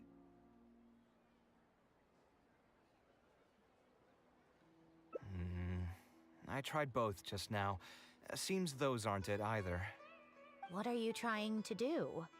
My mother left her notebook to me, but it has a password and I haven't figured out what it is yet. I'm trying to learn more about her so I'd have a better chance at cracking the code. Thank you for all that you told us. It's the least I can do. Talking to youngsters like yourself makes me feel younger too. Honestly, looking at you now, I can see how much you resemble her. It's almost as if she's standing right in front of me again. Your personalities are quite alike, too. You're both stubborn and both a little awkward. Of course, I'm sure the similarities are mostly superficial. But so long as you continue to harbor those traits, you'll find a lot of difficulties in your work. I've taught a lot of students over my career, and in my experience, very few genius architects of Ksharawar ever found happiness for themselves. They would know exactly what they want to express and fight for it tooth and nail, which inevitably led to arguments with their clients. Some clients would choose to respect the architect's vision or just let the argument go because of the architect's reputation, but Those are the rare ones. When Farnak first graduated, she was getting into arguments with her clients nearly every single day. I think it only got a little better when she met your father. I see. But wasn't my father from Rotawahist? Could he understand the designs my mother made? No, I think they were probably beyond him, too. But despite that, he still stayed next to her, listening to her joys and sharing in her sorrows. Farnak had many admirers, but she ended up choosing your father. His support probably played a part in that decision. So instead of understanding, perhaps all we need is just companionship. Huh. It worked. Oh, was that the right password? Yes! Then you should be on your way, child. Find a quiet place and see what she wanted to say to you. Being the awkward person that she is, I suppose there were many things that Farnak could never say out loud. Instead, she probably left them in her diary, hoping that they would make their way to you one day. If you're ever in a mood to chat again, just come and find me here. You're always welcome to discuss architecture topics with me as well. Thank you so much, Professor. There's no need to be so formal. I'll let you kids go. It's time for me to take another stroll around the vegetable garden. I wonder what my mother could have written about. They all say Zaha Hadid's class is the toughest, but I think it's actually not too bad. On the other hand, though, structural mechanics is definitely a pain, no matter how you try to approach it. I doubled down and managed to get through it in the end. I met someone special. At first, I didn't think much of him, but now, I feel very happy whenever I get to spend time with him. We decided to name our son Kaveh. I don't think a younger me would have ever imagined forming such an intimate bond with another person. Back then, I lived only in the shadow of myself, as well as that of the dream in my heart. The bad news came. And even though it's been several days now, I still can't bring myself to come to terms with what happened. My eyes are so swollen, it's hard to see. What if they're all lying to me? And this is just a long, cruel dream? But I have to face reality. I still have someone to take care of. No matter what happens, I'll do my best to raise my son on my own. Huh? Is this a drawing? Seems like it was done by my mother. His father. This blonde man was probably my father, but who are the other people in the picture? Huh? Why do a few of them look somewhat familiar? From the dates in the notebook, she probably drew this more than 30 years ago. I hadn't even been born yet. Maybe we were thinking too much.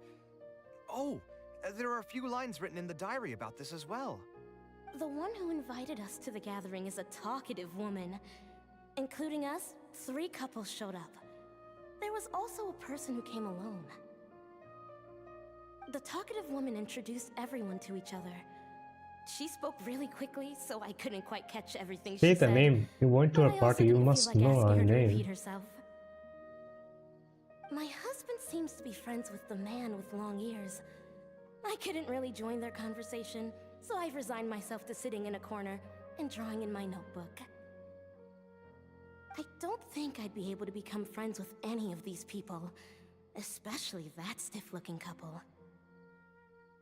That man is certainly very handsome, but he would constantly alternate between disjointed and serious ways of talking. His wife is a bit more bearable. We were not acquainted with each other to begin with, and I doubt we'll see each other again after this gathering. The ambiance of this gathering is surprisingly pleasant, however. Talking to people can allow us to find some peace after a long day. Maybe my son will also partake in these gatherings in the future. I hope he'll be able to make many friends. Who would have thought my mother used to attend that kind of thing?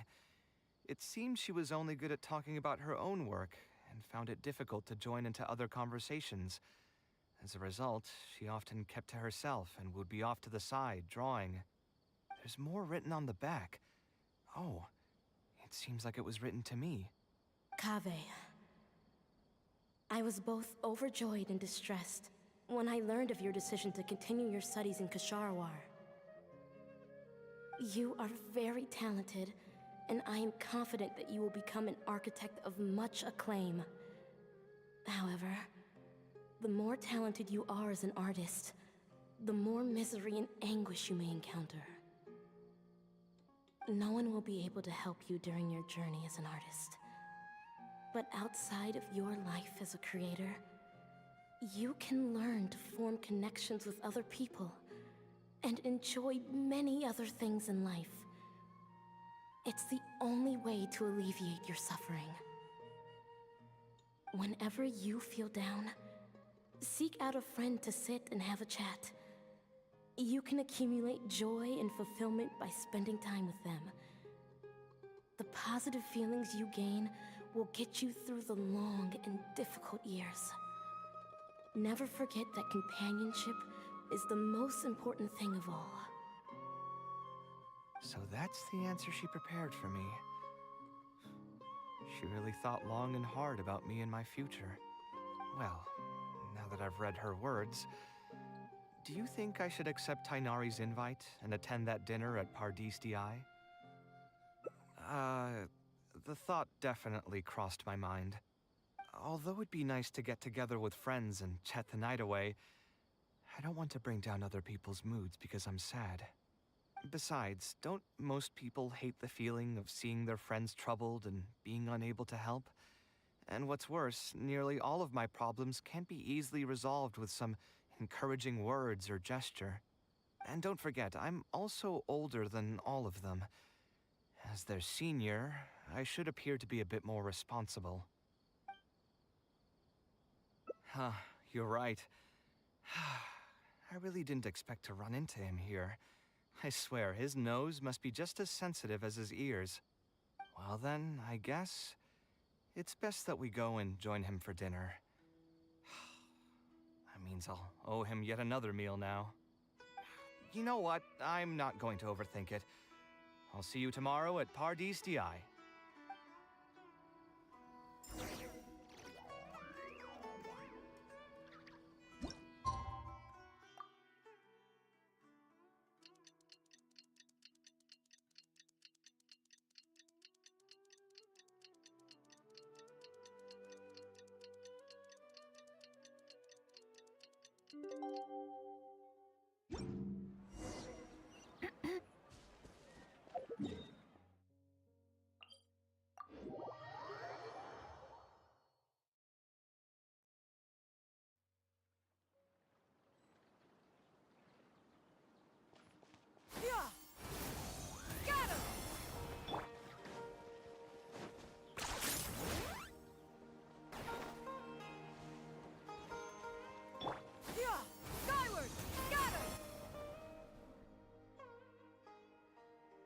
Hatham also got my invite, right? Will he be coming to join us? That guy? He's never been a fan of social gatherings. I wouldn't get my hopes up if I were you. Are you sure? All right then. I guess we won't wait for him. Yeah, let's go. I mean, maybe we should give him a little more time. We can keep chatting for a while longer. Oh, sure. You still haven't told me, what's the occasion for getting us together here at Pardis Eye? We're celebrating the end of the first phase of Kale's studies.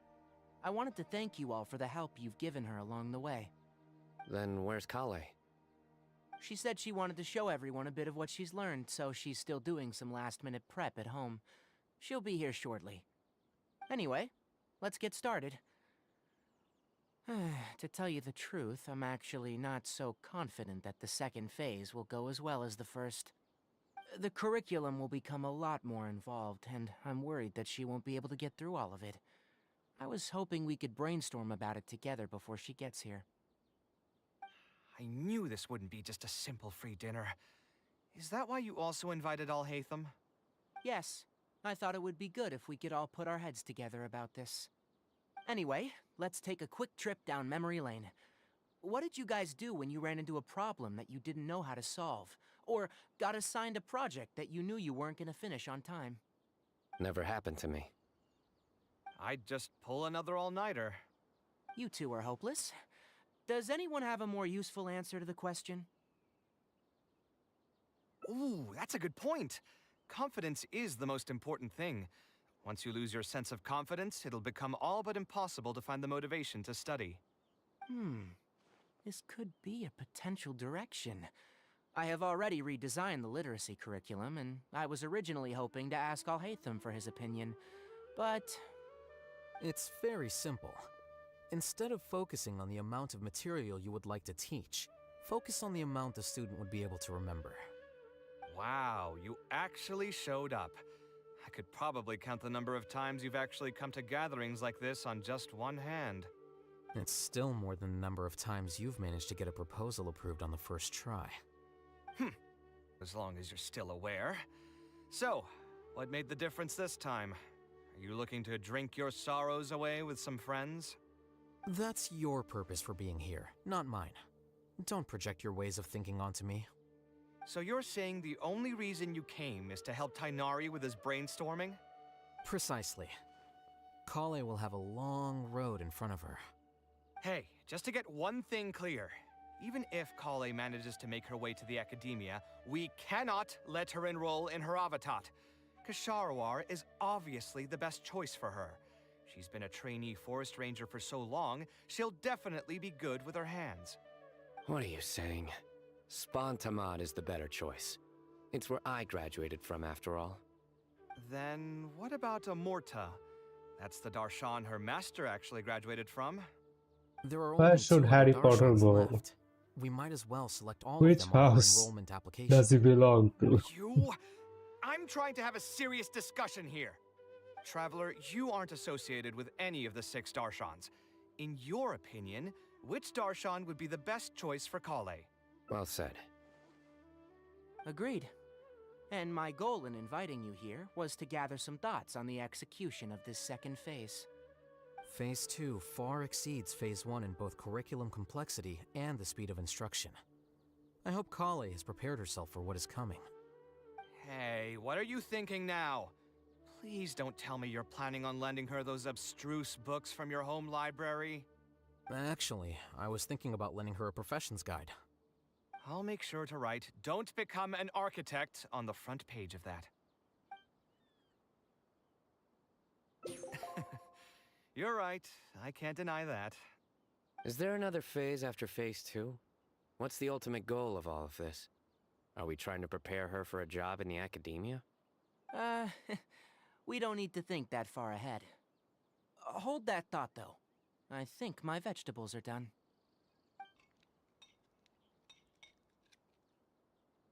I'm telling you, that client had no idea what he was talking about. No matter what I did, he had something bad to say about it. Have you considered finding another client? They're all the same.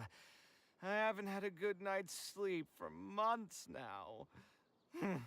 Who do they think they are, ordering me to alter my design over and over again just because they have some Mora? It's too late now to change careers. You might as well try to find some joy in the pain.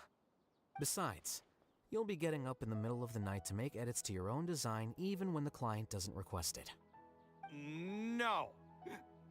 That's not true. Cheer up, Kaveh. I'll tell you a new joke. We'll save that for the end, Sino. You can keep it to yourself until then. Whatever. I'm not going to use my brain anymore. Let's drink tonight to our heart's content. He's fully drunk, he's gone.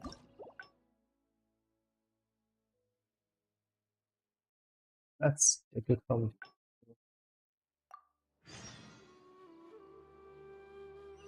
Go home with Carl.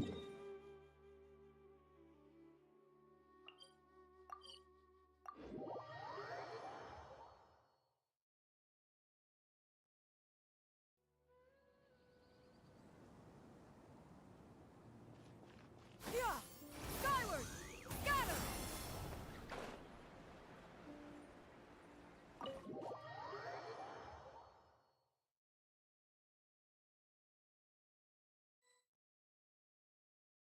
Alhaitham isn't in, so feel free to sit wherever.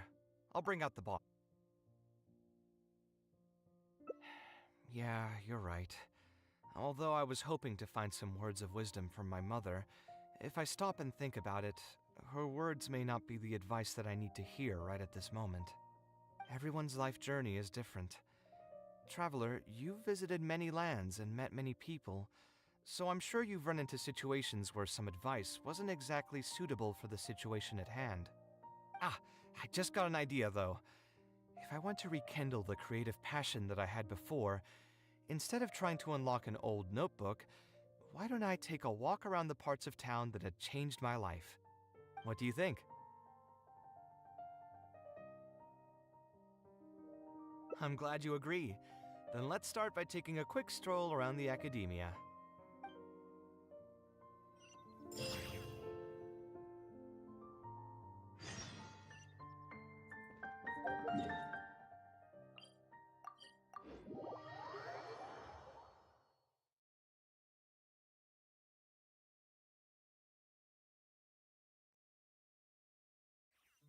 Where is it? Below?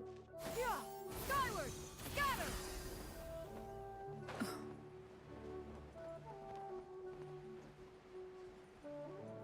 Huh?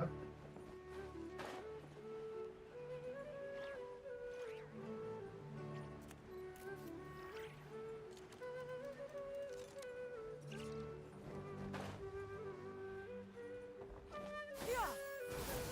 Scatter!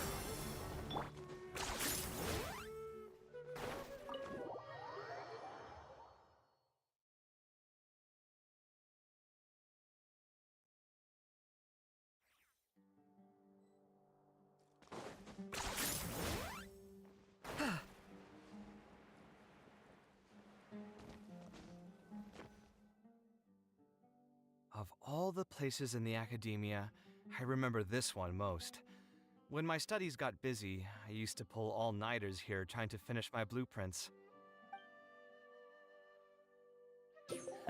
Who doesn't miss their time at the academia? Life was a lot simpler then, and we all had far less troubles. I created many designs that I thought were beautiful in the House of Dana. I drew whatever came to mind, since I didn't have to care about budget constraints or turning them into reality. If I had to give a reason, it'd probably be because I like the ambiance here. The academia also had a rule that allowed scholars to annotate any physical books they came across. As a result, the books here are chock full of scholars' wisdom across many generations.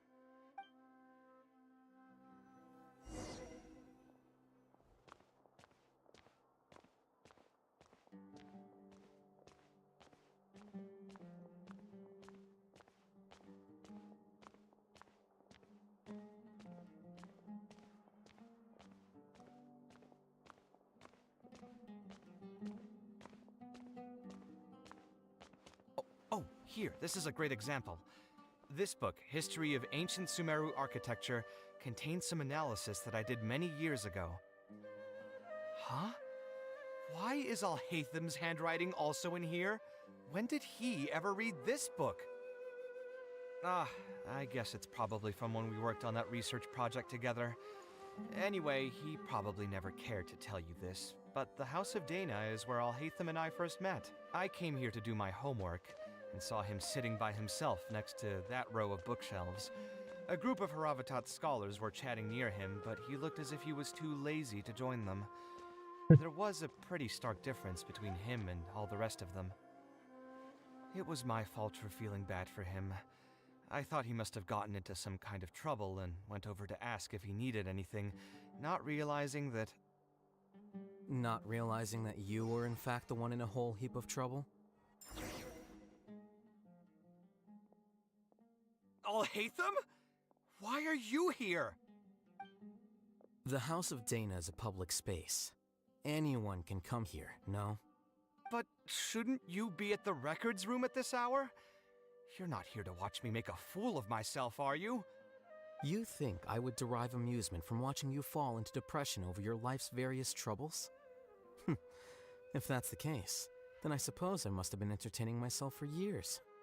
I came here to pick up a few files. If your voice hadn't managed to get through my soundproof earpieces, I probably wouldn't have noticed you. All right, I admit I was probably overreacting just now. Probably not when he's right here with us. As his senior, I shouldn't try to tarnish his reputation. There was nothing embarrassing or shameful about it. When I was still a student at the academia, I once collaborated with Kaveh on a research project. A collaboration is usually beneficial for all parties, but due to issues with our personalities, we ended up going our separate ways before completing the project. We had a number of differences, and they remain unresolved even today. But there's no point going into that right now. The more important question is, why are you at the House of Dana? As a senior scholar, isn't it my responsibility to offer my friend a quick tour and explanation of the academia's architecture? I see. Then let me guess. Your next stop will be the pavilions around Razan Garden? Our famed architect sure loves showing off that corner to all his friends. Oh, and Kaveh, a lot of the books you annotated have been moved to the innermost section of that bookshelf over there. You'll have to dig them out yourself if you need to find them. Huh?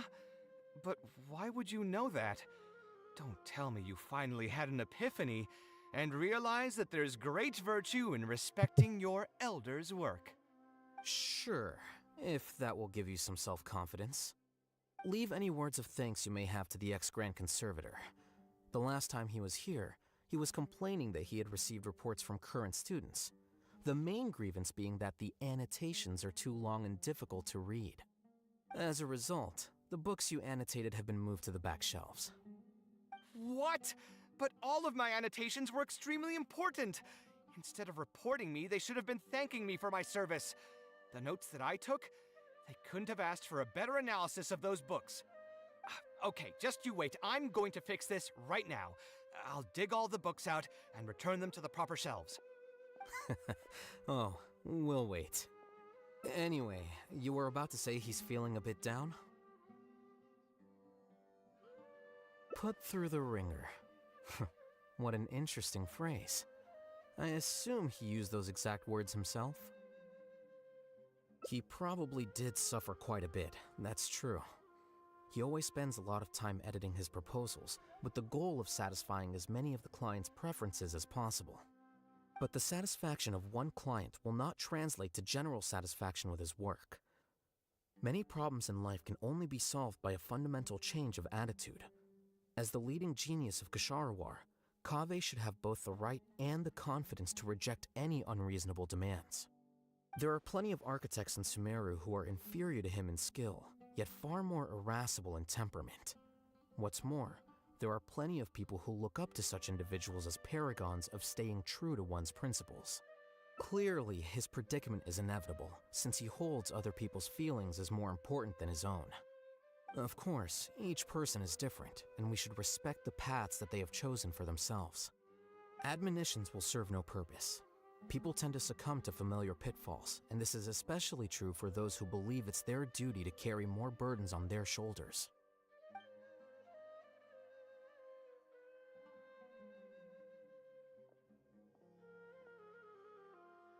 Looks like you were having an enjoyable chat while I was gone. Were you talking about me by any chance? What do you think? What else is there to talk about? Surely no one would be interested in talking about the files that you were browsing through earlier. Anyway, you should take a look at this. Look at this comment on page 82. Dear Kaveh, thank you so much for annotating this book in such detail. It was a great help to me. See that? Now that's how a student should treat their seniors. And it looks like you're already in a much better mood now. It really doesn't take much to make you happy, huh? Me? Happy? I'm mocking that retired blockhead for being so full of himself. He understands nothing about the true beauty of architecture. When I can find some time, I'll have a serious talk with him about making sure these books are put where they belong. Why don't you just move all the books yourself? It's not like he hasn't cursed you out before. What was that nickname he gave you while you were in the academia? The Urchin of Kasharwar? Kaveh had a habit of scribbling and writing in all kinds of books. Hey! You didn't need to bring that up. At least not when I'm still standing here. Oh, actually, I also found a really old sketch in one of the books over there. See? Doesn't it remind you of something? Huh? Don't tell me even you don't get it. Don't ask me. This is the time you specifically put aside to brag about yourself. Feel free to hoard all the spotlight you want. You... In that case, allow me to explain. Although this sketch is a little abstract, you can plainly see from the road plans that this was an original concept for the expansion of Port Ormos. We can also plainly see that the designer was a huge fan of this project. It's the project he loves to talk about the most, second to the Palace of Alcazarzare. If I don't keep bringing up the neat projects that I've done, how would anyone know that I was the one who did them in the first place? There shouldn't be any complaints about Port Ormos. If I remember correctly, the construction process was very smooth, everything was made ready ahead of time, and there were very few safety concerns. There are indeed no records of any complaints about this project. A most impressive achievement. See? What did I tell you? Come on, let's take a stroll through Port Ormos next. I'll tell you all about the designs I made for the place. No need. It's almost time to clock out for the day, and I don't intend on bringing any unfinished work home. Suit yourself. It's not like you know how to appreciate artistry anyway. Let's go, traveler. I'll take you to Port Ormos.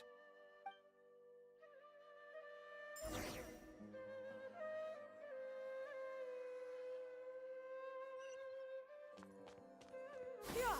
Skyward!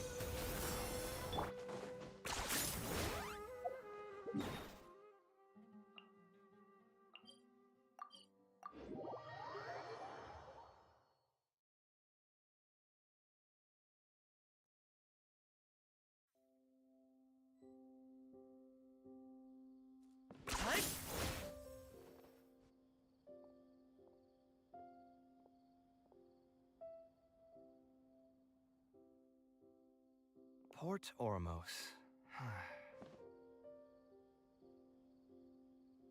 No, I didn't design any one specific building. Most of my work here concerned structural renovation. Port Ormos had already existed since I was still a young child. It wasn't as large as it is now, though. It only came to its current size after a sizable expansion. I was part of that project. The arch bridge over there, for example, that was one of my designs. When I was first tasked with the project, I decided to reference the growth patterns of nearby trees to split Port Ormos into 2 levels. My goal was to improve the overall utilization of space. We ran into a lot of issues during construction, but thankfully, we were still able to achieve the original vision. Residents can now behold all the ships entering and leaving the harbor from the vantage point of the bridge, while visitors can recognize the site of Port Ormos from a long ways away. I was still young and new to the trade back then. I could hardly believe that an idea in my head could become reality and remain in the world for many years to come. The true cornerstone of the creative process. The point about the design that will be ultimately used to judge its true worth. It was the first time that it became crystal clear in my mind. Once built, a building will continue to stand. Countless people will see it, and countless more will step inside it. Its final worth, whether it's good or bad, will be assessed by the countless generations of people that interact with the building during their lives. You think so? I'm glad to hear that. But even with this project, I still had one small regret. My budget was tight, and I was unable to use the higher quality timber I had originally intended for the design. I knew that some concessions on aesthetics would be needed as soon as I agreed to a proposal that prioritized the practical functions of the project. Us creative types know better than anyone that most projects cannot be completed without a few regrets. Yeah, you're right.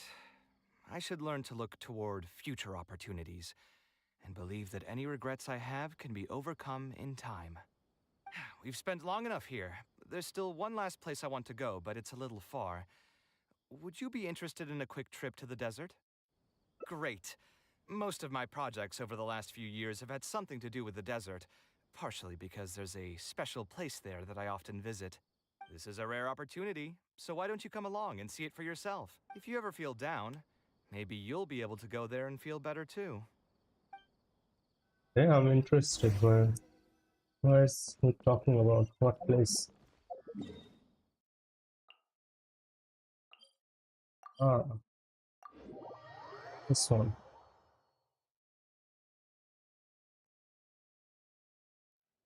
Who would have thought that so many primal constructs could have congregated here while I was gone? We won't be able to sit and talk peacefully with these guys around. Let's clear the area.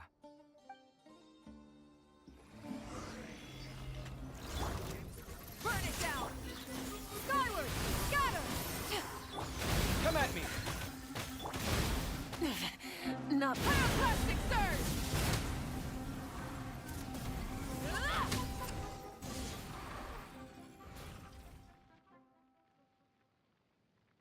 Isn't this place great? I often come here to clear my mind when I'm dealing with a difficult situation. You know what I mean. Everyone finds themselves in frustrating situations once in a while. Just take me as an example. My family life got shaken up quite a bit when I was young. I struggled in school, and I got into a huge pile of debt building the Palace of Alcazarzare. Although Alhaitham thinks that it's because of my personality that I continue to live in the shadow of the past, I think it's also just a part of life. Plus, if I look back, I've honestly had my fair share of good luck as well. You could probably say I've followed in the path of my mother. Like her, I've gained a name for myself as an architect, built something that's seen as my magnum opus, and found many projects that others have entrusted to me to finish. Life is too boring when you live with no enthusiasm and passion.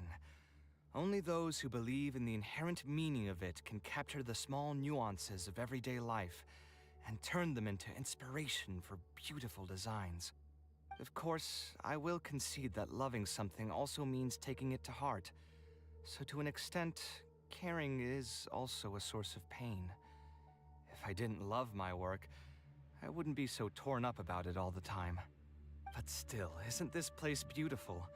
Despite the erosion from the winds and changing seasons, you can still perceive its past beauty and glory. With different landforms come different architectural styles. The desert's history has left it with few records regarding its buildings, so I often visit the desert to investigate things in person. The sight here has moved me ever since the first time I laid my eyes on it.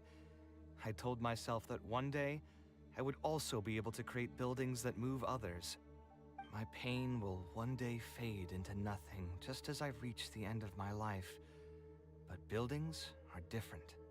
They are far more valuable than most materialistic things, and far more durable than human flesh. As long as there remain souls in the world who can decipher the meaning behind them, they will also have acknowledged me across the vast stream of time. If you were to ask me what art is, that would be my answer. You think so? But I feel I've always been like this. Remember that question I brought up before? The one about whether I should see art as a divine gift of inspiration from the gods, or as a product of my own existential struggle. I still haven't found an answer to that yet. But if art wasn't inherently paradoxical and enigmatic, then people probably wouldn't be drawn to it. Those who pursue art will be unable to avoid the pain that it naturally brings. Will often be floating on cloud 9 one second, and sinking in a mire the next. I'll try gathering my thoughts again once I've found a way to define art in the first place. In any case, thank you so much for listening to everything I had to say.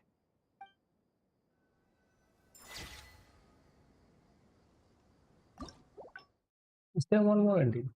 This one seems to be quite long as well.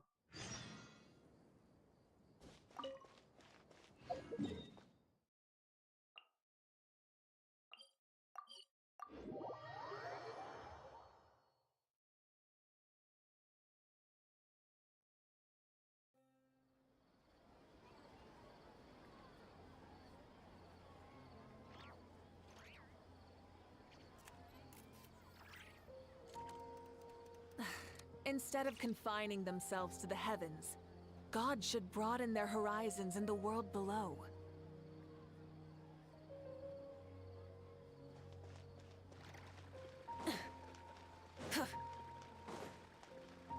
Ad Astra.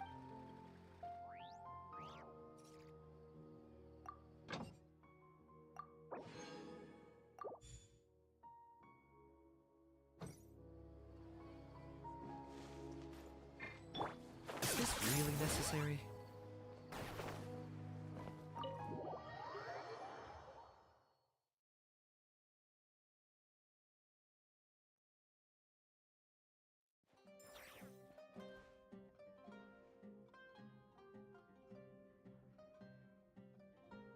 Taking this commission was no worries. It was just an off.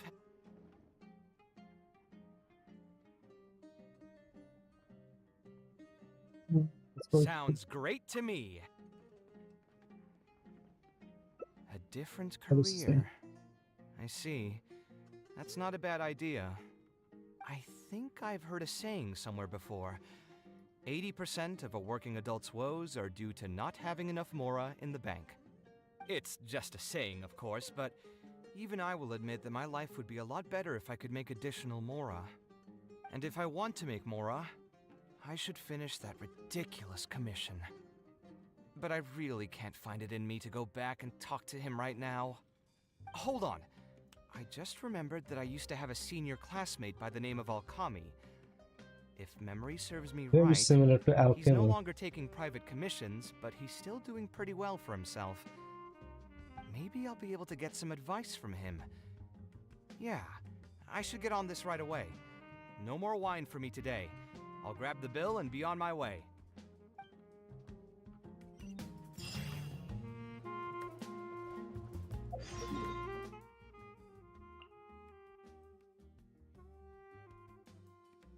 And let's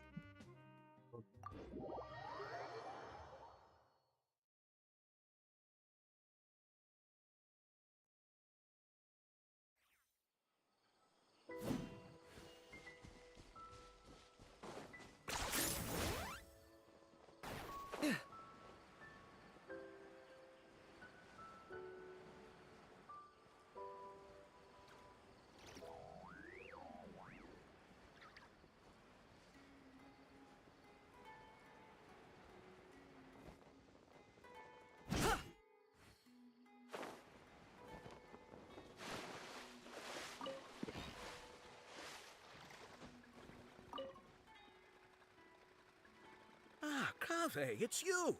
It's been a while. What have you been up to recently? Yeah, it's been a long time, Alkami. Things haven't changed much for me. I'm still taking private commissions for all kinds of projects. I heard that you were the genius behind the Palace of Alcazazare. I bet you're all set for Mora after a project of that size. Well, it's hard to make a profit from every project, you know? Hard to make a profit? You've got to be joking. I've never met an architect who didn't make a profit from a project. Unless the client fled before they paid the commission fee in full. But that doesn't sound right either. Doesn't Dory have a pretty decent reputation in our local business circles? I don't think she's ever been involved in any kind of big scandal. Well, about that. I mean, it was complicated. I understand. Either way, doing one project after another sure gets exhausting over the years, huh? I've been there, so I can feel your pain. I mean, I obviously never had your reputation to live up to. That must have been stressful.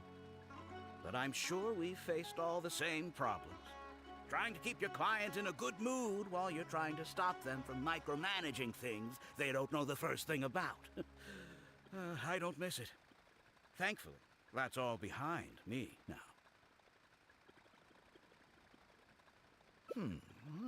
Not exactly.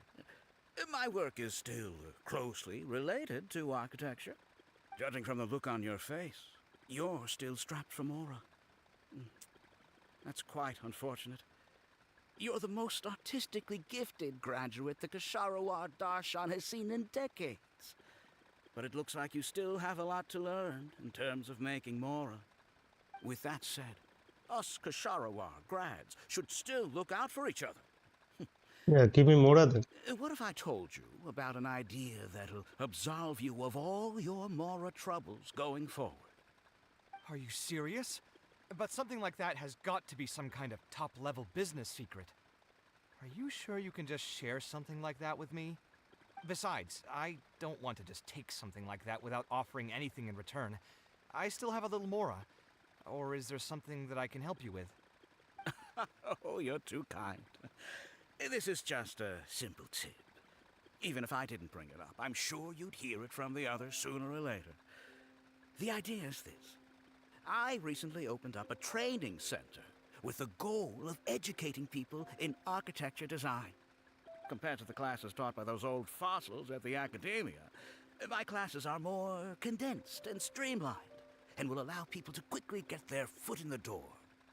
Unlike the academia, I won't turn down anyone who's interested, rich or poor. As long as someone wishes to learn more about architecture, I'll accept them into my training center. It just so happens that I'm still looking for a few more instructors. So, what do you say? Interested in coming over to give a few lectures? Regardless of the pay, I can already guarantee that it'll be far more comfortable than working on random people's private commissions. Ah, so you want me to join you as an instructor? That does sound like something I'd be able to do. It sounds like a pretty stable job, too. What do you think, Traveler? Then it's a deal. Yes, it's a deal. Thank you, Alkami. Like I said, there's no need to thank me for this. The lecture room is not far from here, so you can just come straight here tomorrow morning. As for the pay, how about we start at 300,000 Mora per lecture? Holy shit. 300,000? Are you serious? How could you offer so much? It would seem that you're still oblivious to your own economic worth. 300,000 is nothing compared to the prestige of having the Light of Ksharawar as one of my instructors. 300,000 is also just the base rate. Just trust me on this. The longer you stick with me, the more you'll come to understand your true value in the market. I have to go make some preparations now. See you tomorrow. I was never particularly close with Alkami when we were in school. Who would have thought that he'd be so nice and friendly? I've hosted free lectures before, but this would be my first time being hired to lecture for a formal business. 300,000 Mora per lecture. Whew. I'm so excited that I'm starting to get nervous. Thanks so much. I think I will be able to relax a bit more with a friend in the audience. Now, what should I talk about tomorrow? Some lessons I've learned over the past few years? I should probably save... Alright, let's meet here again tomorrow morning. I should hurry home and create some kind of lesson plan. If I'm going to become an instructor, I should make sure I show up prepared. I'm guessing we're gonna, yeah.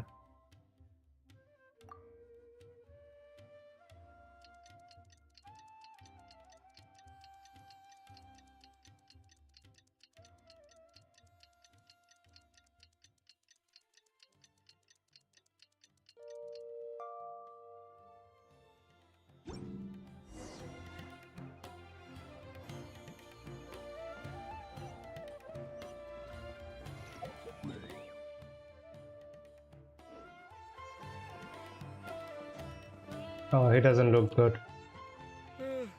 Oh, I didn't expect you two to get here so early. I was up last night preparing for the lecture, but I ended up getting so excited that I couldn't fall asleep. Here, I've prepared a lesson plan. Do you want to take a look?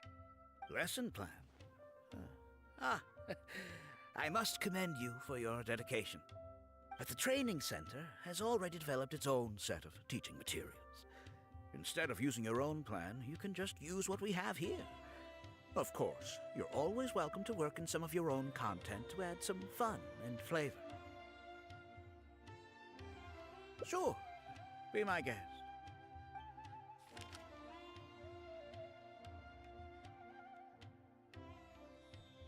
It's almost time for the lecture to start. Feel free to head in and start the class whenever you're ready. Huh. So you've already developed your own set of teaching materials. Seems like I won't need the stuff I've prepared after all. Anyway, shouldn't be a problem. I'll just go ahead and use your materials. There's something else I want to ask, though. This isn't going to be a large class, is it? No need to stress. There are only 20 people in this class. There are 14 classes at my training center.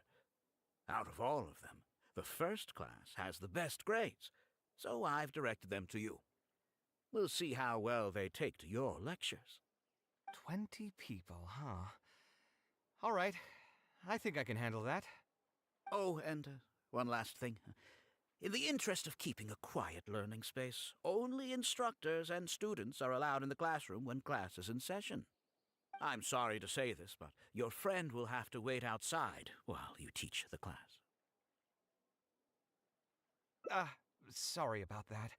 I'll meet you at the door when the class is over then. Yeah, he seems really sus.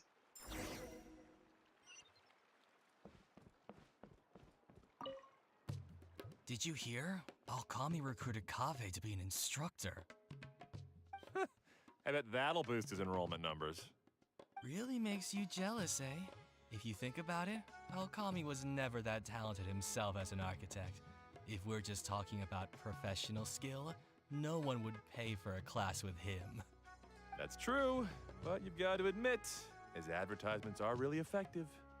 After all, the academia only admits those that can pass its entrance exam. So only a few people could hope to study architecture in the halls of the Kasharwar. For those who can't pass the exam, or who just want to jump straight into the industry, the training center is the best bang for the Mora. Man, to have that kind of business acumen.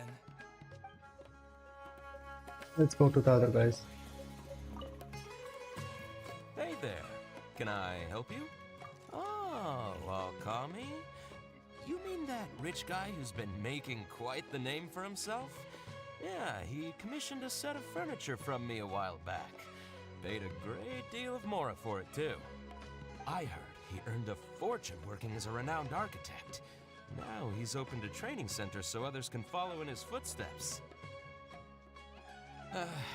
If the tuition wasn't sky high, I'd enroll my child in a heartbeat. Architecture really sounds like a lucrative profession.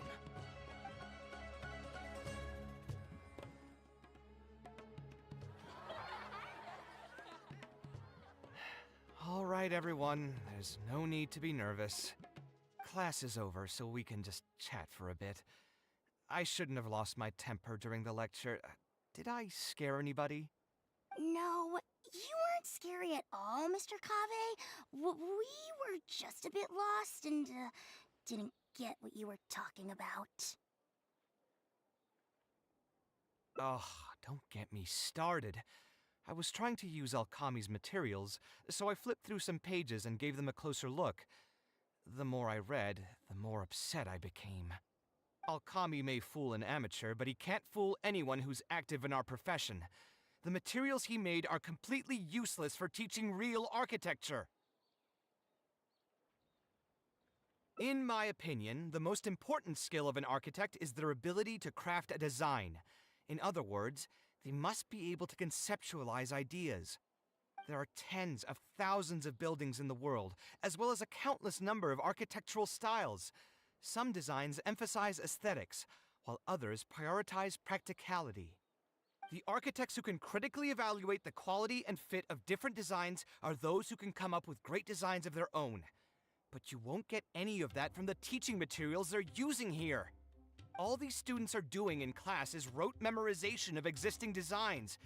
They are learning nothing about the underlying principles. How can they expect to become real architects? When they're done with this class, all they'll become are dilettantes with a pitiful smattering of architectural knowledge.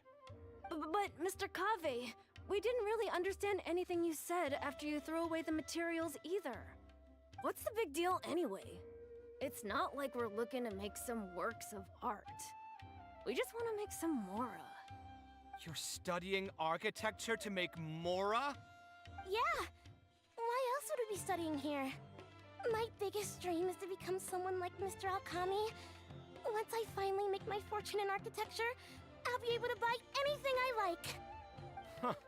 In that case, I'm afraid you'll probably be disappointed. The reality is that the work of an architect is very difficult, and the pay is not lucrative at all. Believe me, I'm a perfect example. But how? Mr. Alkami just told us last night that you made a killing by building the Palace of Alcazarzare. He also said that as long as we graduate from his class, waves upon waves of people will reach out to us with private commissions, and we can just sit Dude, you're back 4 and years wait old. You for go more to your fill mom's up lap. our pockets. It won't be long before I can put these miserable days behind me. Come on. And you all believed everything he said?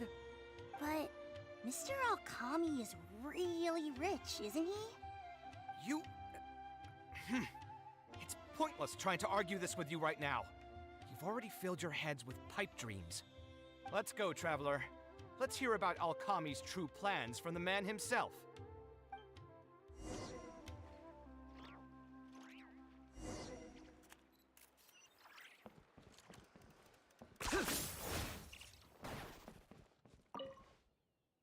What's wrong, Kave? You look quite flustered. Did one of my students offend you? Were the students not astute enough for your liking? I must implore you to go a bit easier on them. After all, they're nothing like the genius scholars you're used to dealing with at the academia. We don't need to strive for perfect understanding. As long as some knowledge has been passed on, that's good enough. Yeah, I'm mad at them. But I'm even more upset that you're scamming people under the guise of teaching them about architecture. The students are all here hoping for a quick way to make money, but we both know that an architect's life is hard and exhausting. Just a little while ago, I was toiling over the 6th draft of a design for a client. If your client is unhappy, you can't break ground, and the longer a project goes, the longer it takes for you to get paid in full. What's worse, if your client disappears in the middle of a project, good luck getting anything from them ever again. You know all of this just as well as I do. Why lie to them? Look, Kave, you may be the light of Ksharawar, but like I said, you still have a lot to learn about making Mora. You may deny it all you want, but it's a fact that in today's Sumeru, architecture is a terrible profession. Our clients care very little for the effort we pour into our designs. Instead of appreciating us, they spend all their time nitpicking details and demanding changes, often forcing all kinds of ridiculous ideas onto us. I suppose that's more or less true. Go on. Why should we cling on to a profession that's difficult and unrewarding? If the field is dying, then a person who still wants to make a good living Architecture will never just have die. to What are you change their talking about? strategy. If it's near impossible to make money as an architect, then why not just establish a training center and train other people to become architects in our stead? Wait, how does that make any sense? Aren't you just leading them into the same trap? We are already stuck, my friend. The more people we can lead into this pit and stack as padding beneath our feet, the more comfortable our lives will be. That's right. Making money as an architect is a slow and agonizing process. In comparison, earning tuition from a training center is far easier. None of the students will ever know, however. In their eyes, all of my income was earned during my years as an architect. It's easy for them to fall for my promise.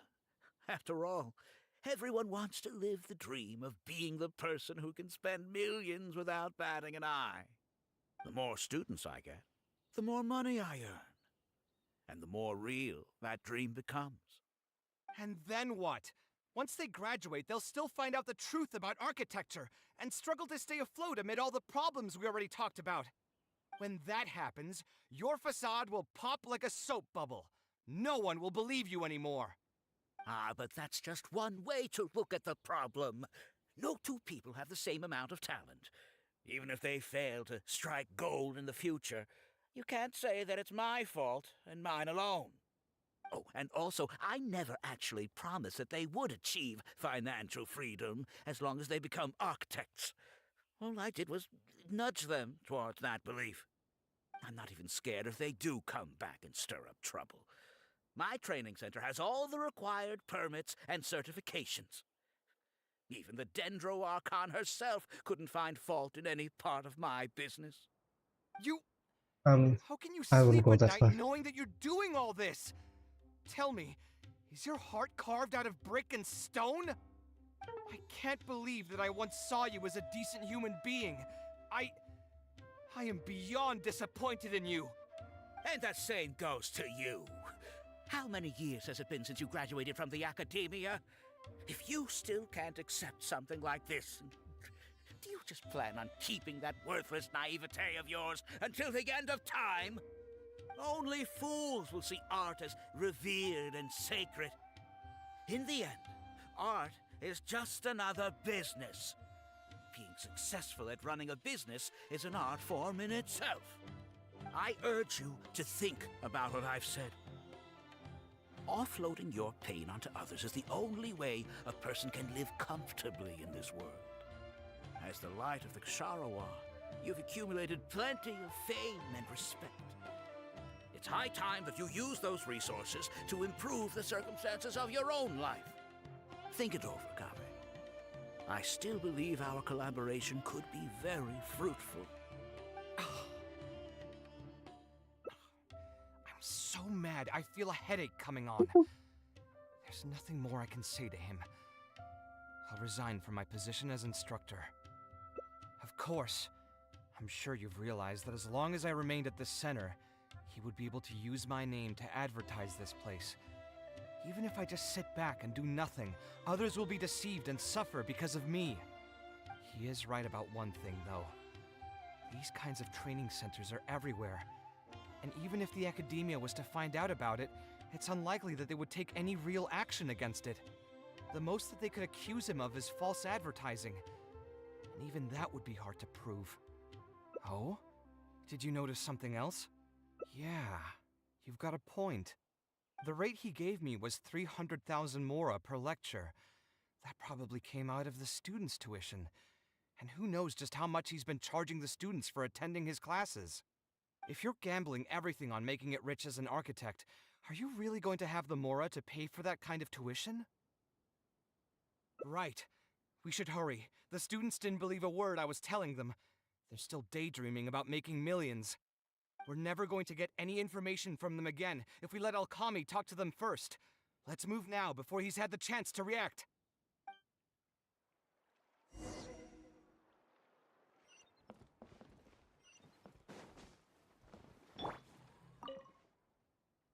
Oh, Mr. Kave? What are you doing back here? Class finished a while ago, but you're still here. Why haven't you gone home? I wanted to stay for a little longer. I'm still thinking about everything you taught during the class. Even though a lot of it went right over my head, I still thought the houses you drew were really pretty. Of course they were. All the examples I drew were world-famous landmarks. Each one was the magnum opus of a celebrated architect. It's a good thing that you could recognize them for their beauty. The accumulation of knowledge is the first step to artistic expression. Instead of rote memorization, you should try to relate and to understand. And after that, try to resonate with the work. Resonate? Yes. When I first got into architecture, There were many things about it that I couldn't understand at all. I would find a building to be beautiful, but have no idea what made it so good. And for most people, just being able to admire a building is enough. To become a good architect, however, you must also learn to assess and appraise. Going from admiration to assessment will take a lot of time and specialized knowledge, and I'm afraid that some superficial speed training won't be enough to take you there. Just as I thought. Becoming an architect won't be as easy as Mr. Alkami made it out to be, right? I'm sorry. I'm not trying to crush your dreams. All I want to tell you is that an architect's life is not as carefree and easy as others may make it out to be. I understand. Thank you for telling me the truth, Mr. Kave. I think I'll still stay here for the time being, though, since my family still hasn't paid everything off. Paid off what?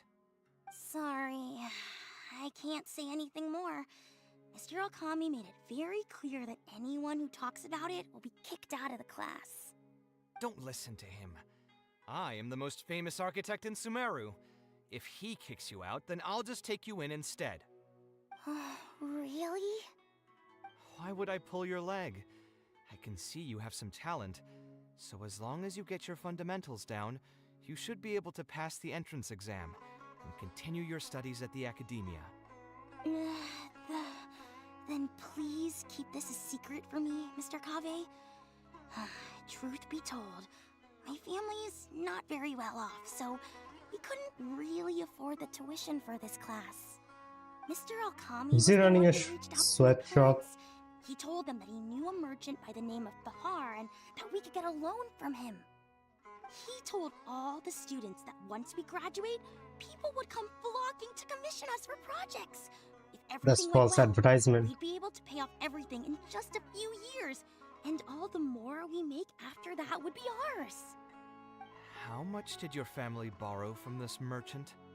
I think it was several million mora. And what was the interest rate? I'm not really sure. My parents were the ones who signed the contract. All I know is that the stack of papers was as thick as a slab of rock.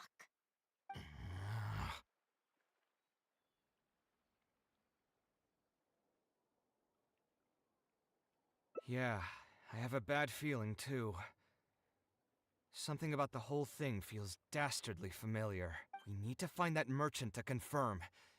But if we were to confront him right now, there's no way he'd admit to anything. Good idea. Hey, tell me, do you know where we'd be able to find this merchant? We last saw him on the north shore of Port Ormos. Who knows if he's still in that area, though. Well, it'd still be worth taking a look. Architecture... No. The arts shouldn't be used as bait for a scam. We need to do something before the students' lives are ruined even further.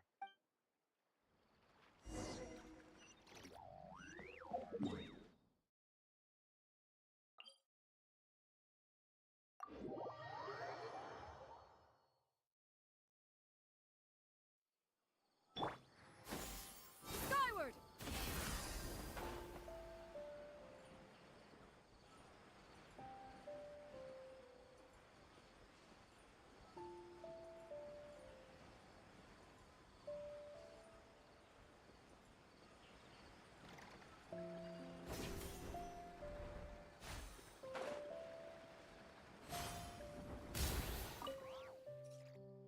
Oh, I don't think I've ever seen you guys before.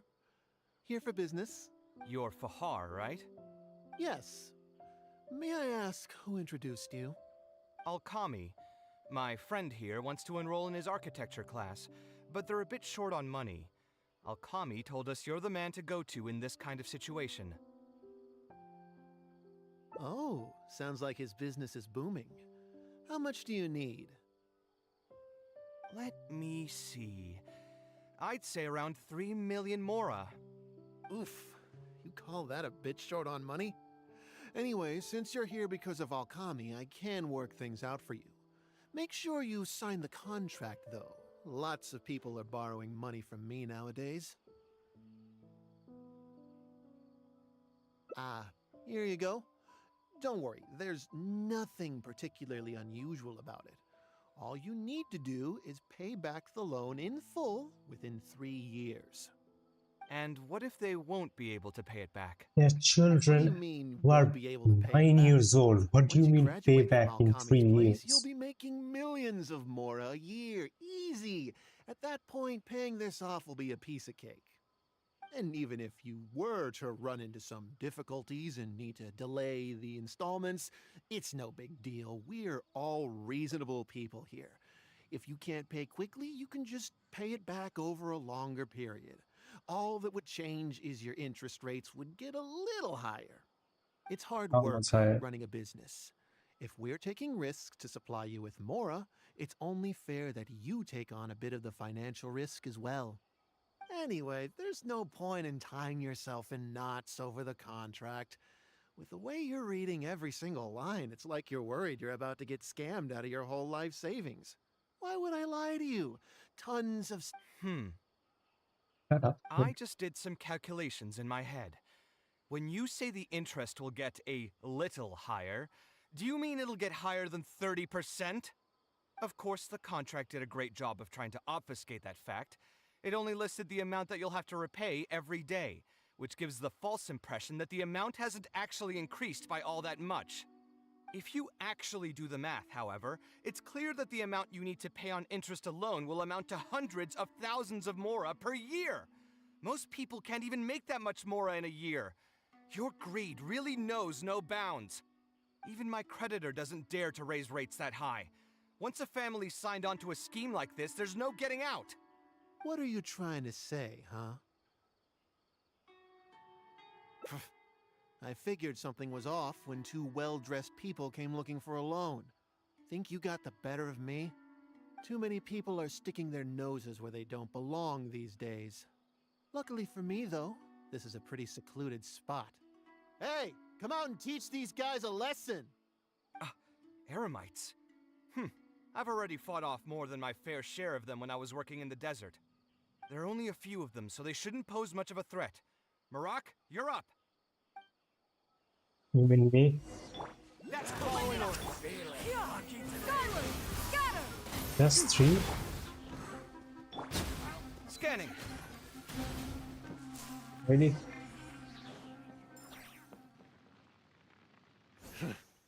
Who are you and what do you want? I don't think we've done anything to hurt or offend you. So what? Debt has the power to upend your whole life. I know very well just how miserable living in debt can be. But my debts are the culmination of many different factors, and my interest rate is still somewhat reasonable. As long as I continue to work with my situation in mind, my debts will eventually be paid off. But these students are different. They have neither the mental preparation nor the financial resources to pay back a debt like this. You sold the dreams of becoming an architect to the students as bait, urging them to take on insurmountable amounts of debt to satisfy your greed. Ha! Everyone knows there's no such thing as a free lunch. It's their own fault for falling into the trap. And if we're going to talk about greed, aren't those students the ones who are blinded by it? Again, they're completely ignore literally the risk 8 that's to right 9 there years in front old. of them. What the fuck are you talking about? Ha! And here comes the silver tongue. Surely you use that to reel in the students as well. People grow by learning from their mistakes. I hope this will be a valuable lesson to them. Let's head back to the academia and turn this guy over to the Matra. They should be able to link him with Alkami's business.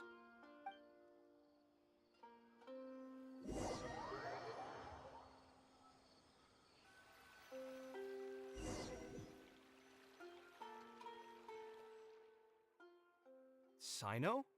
Didn't think I would run into you here. My vacation just ended not too long ago, so I'm going over some cases at the academia. Who's this?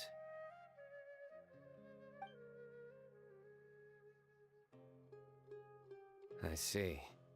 Charging an interest rate over 30% indeed constitutes a crime. As it is highly likely that Alkami is also benefiting from this scheme, the Matra will open an investigation on him as well. The training center will be closed until further notice. Any funds we manage to recover from the suspects will be returned to the students. It's unclear how much we'll be able to get back, however, given their extravagant spending. That should still be enough. Once the students realize the error of their ways, they won't fall so easily for such traps in the future. Anyway, thank you for your help. I hope this won't be too much trouble for you. It's no trouble. Just another day at work. Did you accept any mora from him? He promised to pay me 300,000 mora per lecture, but I resigned as soon as I finished the first session. I didn't take a single coin. Ah, that's good. Hmm? What do you mean, that's good? Would you have taken me into custody as well if I had actually accepted any mora? I wouldn't have gone that far. But, had he insisted that you were also an active participant in his schemes, under our rules, we would have been required to open an investigation on you as well. Either way, though, I believe you are innocent in all of this. Had you actually been all right with making money through less than noble means, You your wouldn't be in life a wouldn't debt. be the mess it currently is. Hey, what was that? What do you mean my life is a mess? Never mind. Your life is fine. You're just messing with me now, aren't you? Let's get back to business. If Alkami's case can be successfully resolved, you'll be eligible for a monetary reward from the academia. Don't forget to pick it up after the fact. Huh. I didn't even know there was such a thing. I never would have guessed. What I'm trying to say is that we didn't report Alkami because we thought we could make some more off of it. The reward will be given regardless of your personal motivations. It was implemented with the intent of encouraging people to supply tips to the Matra. Fine. Is there anything else? I want to go back to the training center one more time and talk to some of the kids. Sure, but you should wait until tomorrow. My subordinates will shut down the center today, and summon the students to gather information on the total amount of mora they've lost in the scam. All right, then I'll stay out of their way. I can talk to the kids tomorrow. I have a few other things to take care of, so I'll be off for now. If you want to follow up on this case, just come find me again. Or ask one of the Matra. That should finally be the end of that. Oh, who would have thought it would turn out like this? All I wanted was to find a new gig and earn some mora. To think Alkami would sink this low, it still makes me really upset. Still, I think I feel a little better now than when you found me back at the tavern. It's a little ironic, but you could say it's because I've realized that there are many circumstances in the world that are even worse than my own. Now that I've seen such things firsthand, Yeah, like I suppose I've earned a new owning sense a of debt with appreciation for my 30% life. interest rate. How should I put it? I'm pretty stubborn when it comes to my profession, so I often argue with my clients. The arguments are usually extremely frustrating, and every once in a while I'd wonder if I only became an architect because fate wanted me to pay for some sins I'd committed in a previous life. Alkami's suggestion would have allowed me to quit my life as an architect and earn money solely from my reputation. But now that I've experienced that for myself, I can confidently say that I'd never want to do it again. Every scholar has their own sense of pride and a line that they don't like to cross. Of course, when faced with the vicissitudes of life, some will surrender these things to seek a more comfortable life. I can understand that. Just speaking for myself, though, I don't think that's something I'd ever be able to do. The voice in my heart would just keep repeating one thing. The moment I turn away from my dreams would be the moment my career ends. If I stopped devoting everything to my creative activities, I'd be able to lead a more comfortable life, but at the same time, my sense of intuition and understanding for the arts would also begin to degrade. At that point, any materialistic ease I may have gained in life would just become another form of torment. In comparison, my current life comes with its share of difficulties, but at least I'd never have to deal with that kind of existential reckoning. I appreciate it. You may call me conceited for this, but I would also like to think I'm talented enough to be able to lead a decent life without compromising my pride. It's certainly not easy, but I want to keep at it. My thanks again for being such a great help throughout all of this.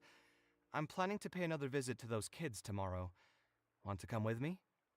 Sure. All right, I'll see you tomorrow then. Get some good rest.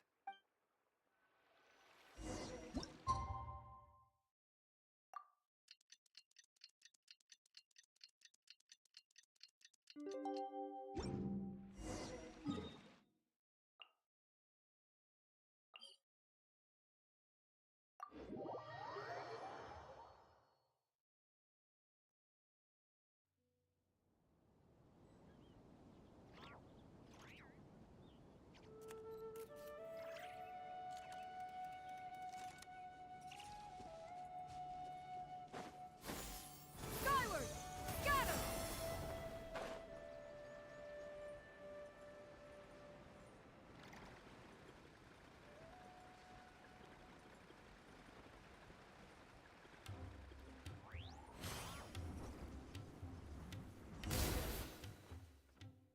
I never would have guessed Mr. Alkami was a scammer. The training center has been shut down, and the Madra have promised to return some of our tuition. But we've already spent so much time on this class. What should we do next? Mr. Kave said we can keep working on our fundamentals and try to get into the academia. Ha! Easier said than done. If it was easier to get into the academia, none of us would have signed up for the class in the first place. Only the best of the best can get into the academia studying on their own. Mr. Kave might be willing to teach us. Why? What reason does he have to stick around? So, you're the only ones that showed up today, huh? Huh? Kave's here! Now, that's Mr. Kave to you. I'm here as your instructor, so let's keep things a little more proper. I'll keep instructing you for a while longer. You can pass on the message to the other students. As long as someone wants to come, they can join the class. Oh, also, I'm usually pretty busy, so I'll only be able to teach architecture fundamentals on my days off. Another disclaimer, I can't promise that you'll all be able to understand everything I'm going to teach. Architecture is not an easy profession. Aesthetics aside, even the basics of safe design can already be a handful for most people. If you want to design safe buildings, you'll have to go through a systematic study of structural engineering. And just as a heads up, all of this will be a huge step up from the superficial stuff you were learning before. It'll take both talent and perseverance to get through the course. I don't want to hear anyone say that I didn't warn you. We'll try our best. It seems some of you are really serious about this after all. All right, everyone, pack your stuff up. No need to prepare much for today's class. We're going to go on a quick field trip. You'll know once we get there. Come on, let's get going.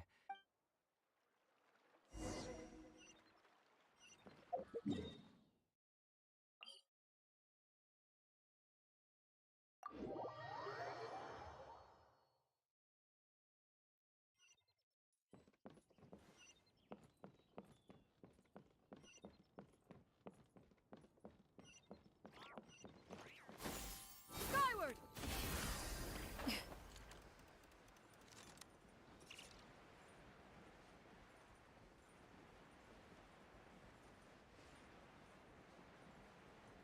I'm guessing he wants to show the children that building over there.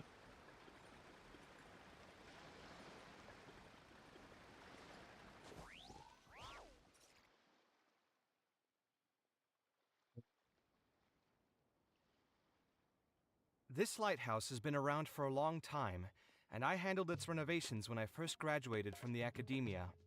The point of today is not so much about the lighthouse as a building, however. I just want you to take a look at it and do a bit of self-reflection. If you were tasked today with designing a building, how would you want it to look like?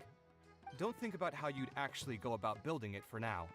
Just put your ideas to paper and draw the prettiest building that comes to your mind. So, it can be, any kind of building? Yep, as long as you think it'd look good.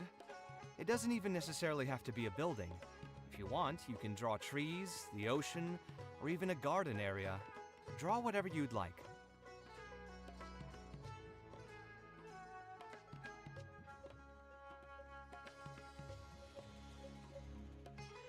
In my experience, it's best to approach the study of architecture from a point of personal interest, rather than for the sake of a career. Both the study and practice of architectural design are extremely difficult. A person who's forced to work on projects that they don't resonate with will only struggle and suffer. So at least for today, I hope the students will be able to create something that they enjoy. There's no need to think about it too hard. They'll have plenty of time in the future to revisit the design and make changes. What do you think? Want to try your hand at it as well? Don't forget that this is a free class from Mr. Kaveh, the light of the Kasharwar.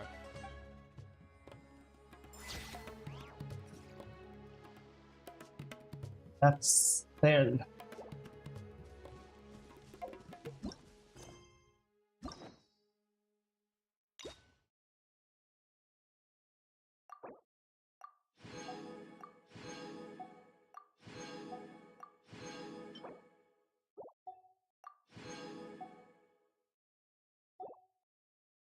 That's two more, huh?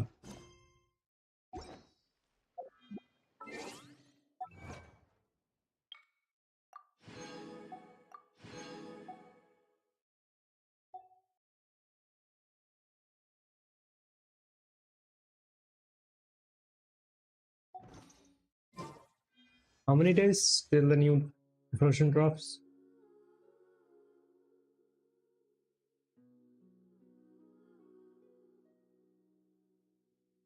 Days. Yeah, we can do those two in the next two streams.